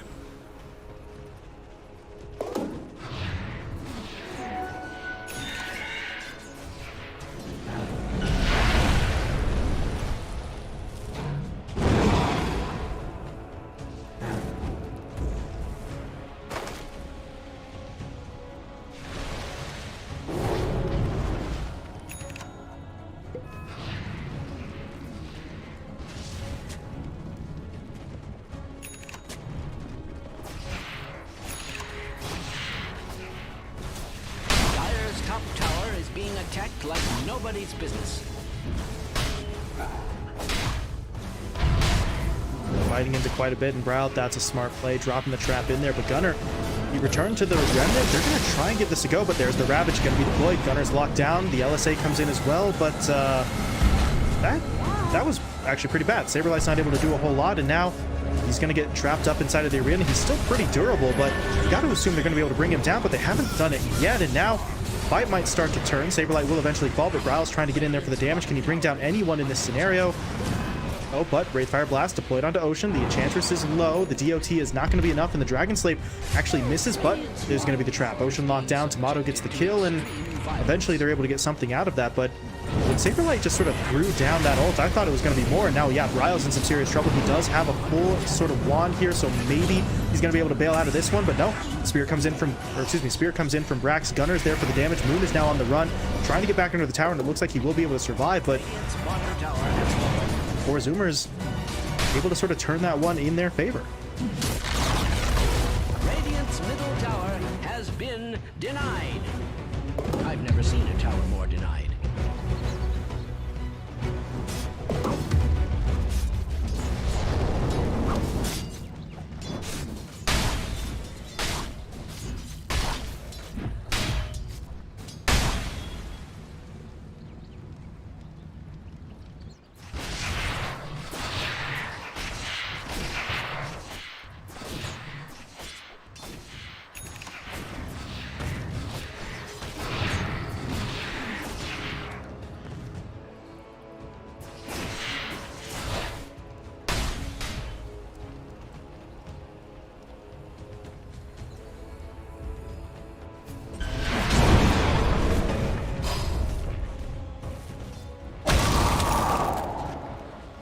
We'll see if he can survive it.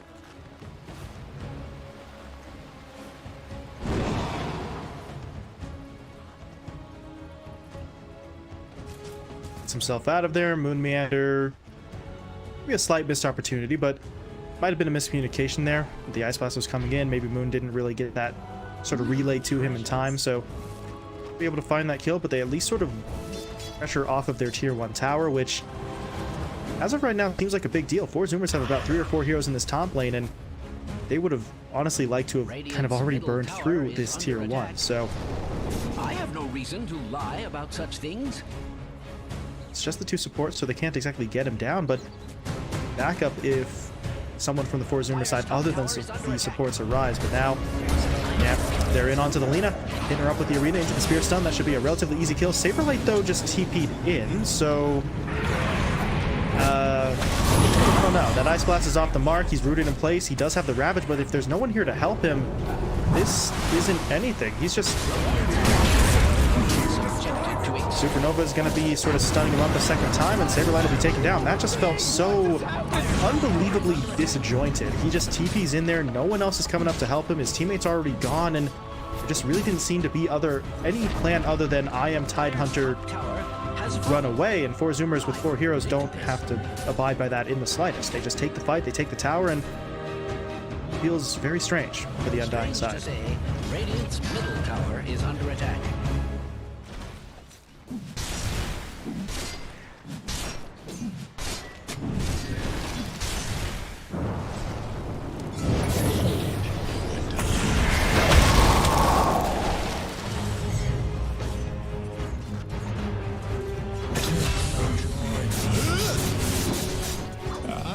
Dire's middle tower is under attack. I feel like a broken record.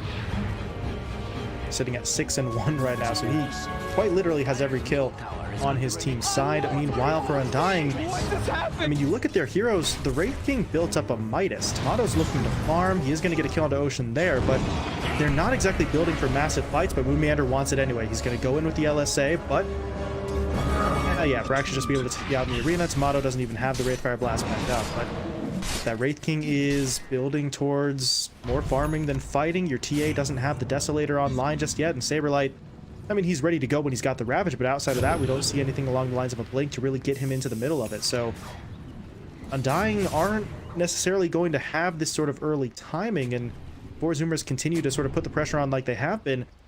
They're playing exactly the way we said they needed to. Gunnar is starting to pick up some speed. You've got Brax recovering after an absolutely horrible start, and all the while, Sammy still at the top of the net worth chart. So feels like the pace of play is exactly where 4 Zoomers want it to be right now. There appears to be some sort of Dire's structures are fortified. Dire's middle tower is under attack. I feel like a broken record. It seems that Radiant's top tower has fallen.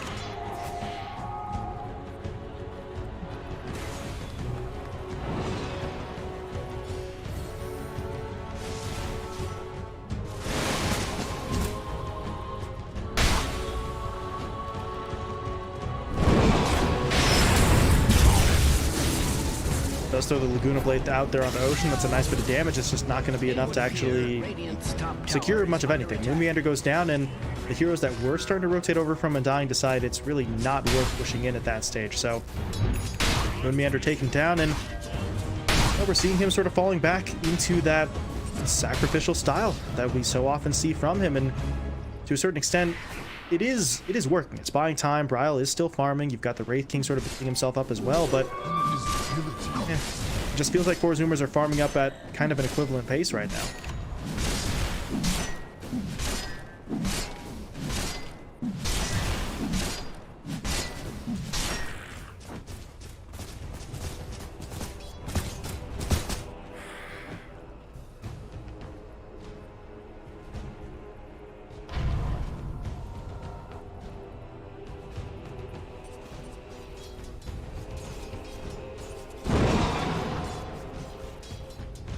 Sneaky boy.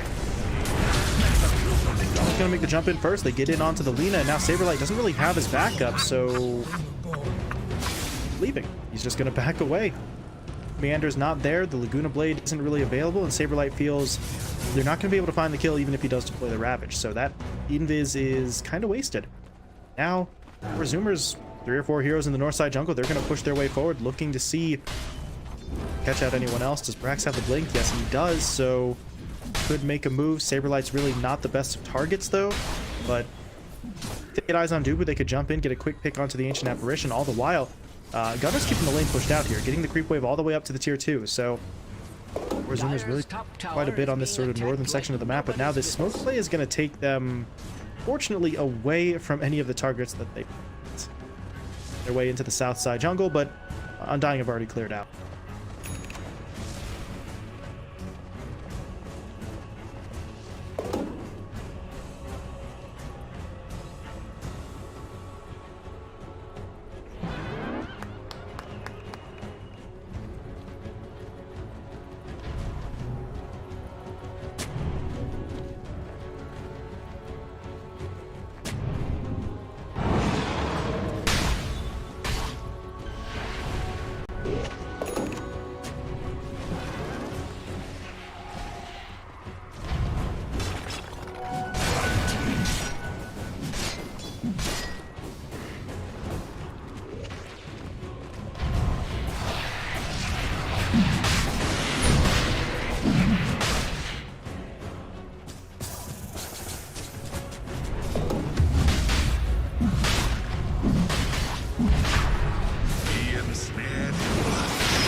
dropped in on, but yeah, the LSA is going to force Gunner. Oh god, I don't know if he wants to be there. Okay, gets the kill on the Moon Manor, but now he has to get away. That Ravage will clip onto him, and they've got him locked down.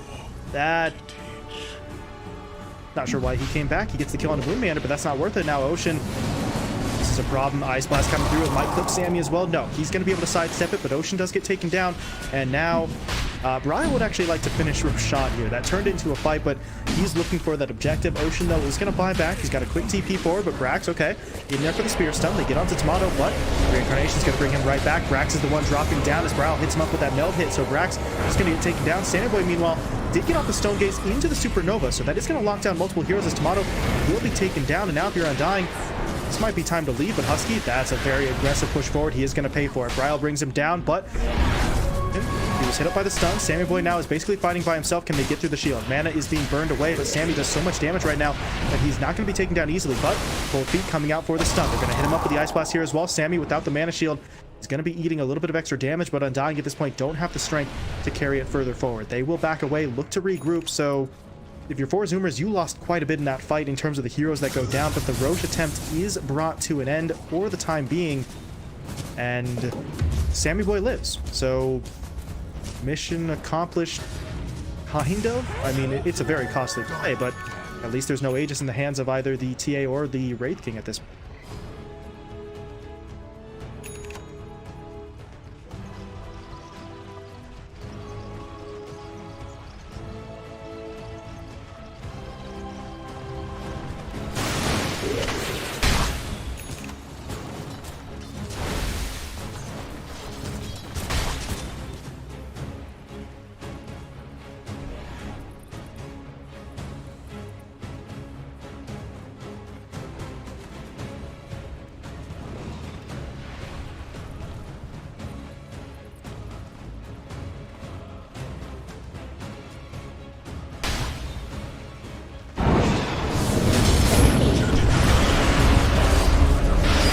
Taken down, and they make it Saberlight as well. He's going to look for the TP out, though. And, okay, they don't really have to lock down to use the Searing Chains already. The Spear committed as well, so... Moon Meander taken down. Bit of a freebie, as you said. Saberlight's able to escape, and... I don't know. I mean, that's a decent kill, but that's a 3-man smoke. You don't get the core. You don't get any damage onto the tier 1, so... It's not going to be massive, but you're at least pushing Undying further and further away from Roshan, as Roche has basically... basically healed up. Only taken out of that health bar now, so you are just trying to sort of shove Undying as far away from that pit as you possibly can at this moment in time. Dire's top tower is being attacked like nobody's business.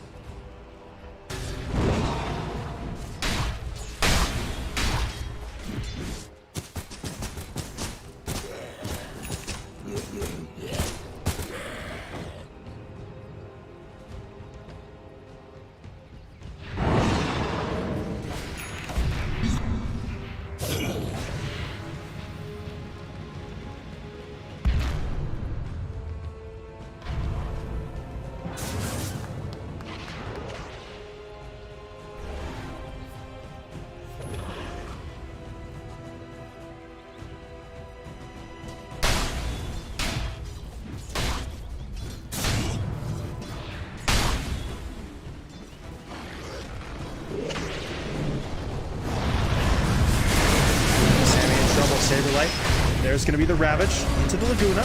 Arena down from Brax, but at this point, I'm not really sure if that's going to be enough. Sammy is still dropping rapidly. He needs to try and get himself there, but he can't make it. Sammy will go down. The Supernova, meanwhile, being targeted up. They're going to be able to take it out. And now Brax, okay, he will TP himself away, but this is going horribly. Ocean's going to get picked off. Gunner and Brax is trying to fall back, but they're going to continue to chase here. Saberlight, this is not the greatest play. Yeah, he didn't really have a whole lot of HP, but his teammates still pushing their way forward. Can they catch up? Gunner going to get hit up by the Wraithfire Blast. They get the trap down onto him as well, and he's dead. Tower is under attack. He did have the Axe that would have helped out, but he's not quite able to make the play in time. And now if you're Brax, I mean, where do you go? He's going to try to blink himself away, and you're Undying. Maybe you just leave him be. You can go into the Roche pit at this point, and you know Brax, without the arena, can't really stop you, can't really go for the steal either, so Brow's just going to make his way into the pit here, and we'll see if they can get this in time. There's still really so much time before anyone from 4Zoomers will be respawning, and unless your Phoenix is going to make some sort of suicide play with the Icarus dive, you don't really have to be overly concerned right now.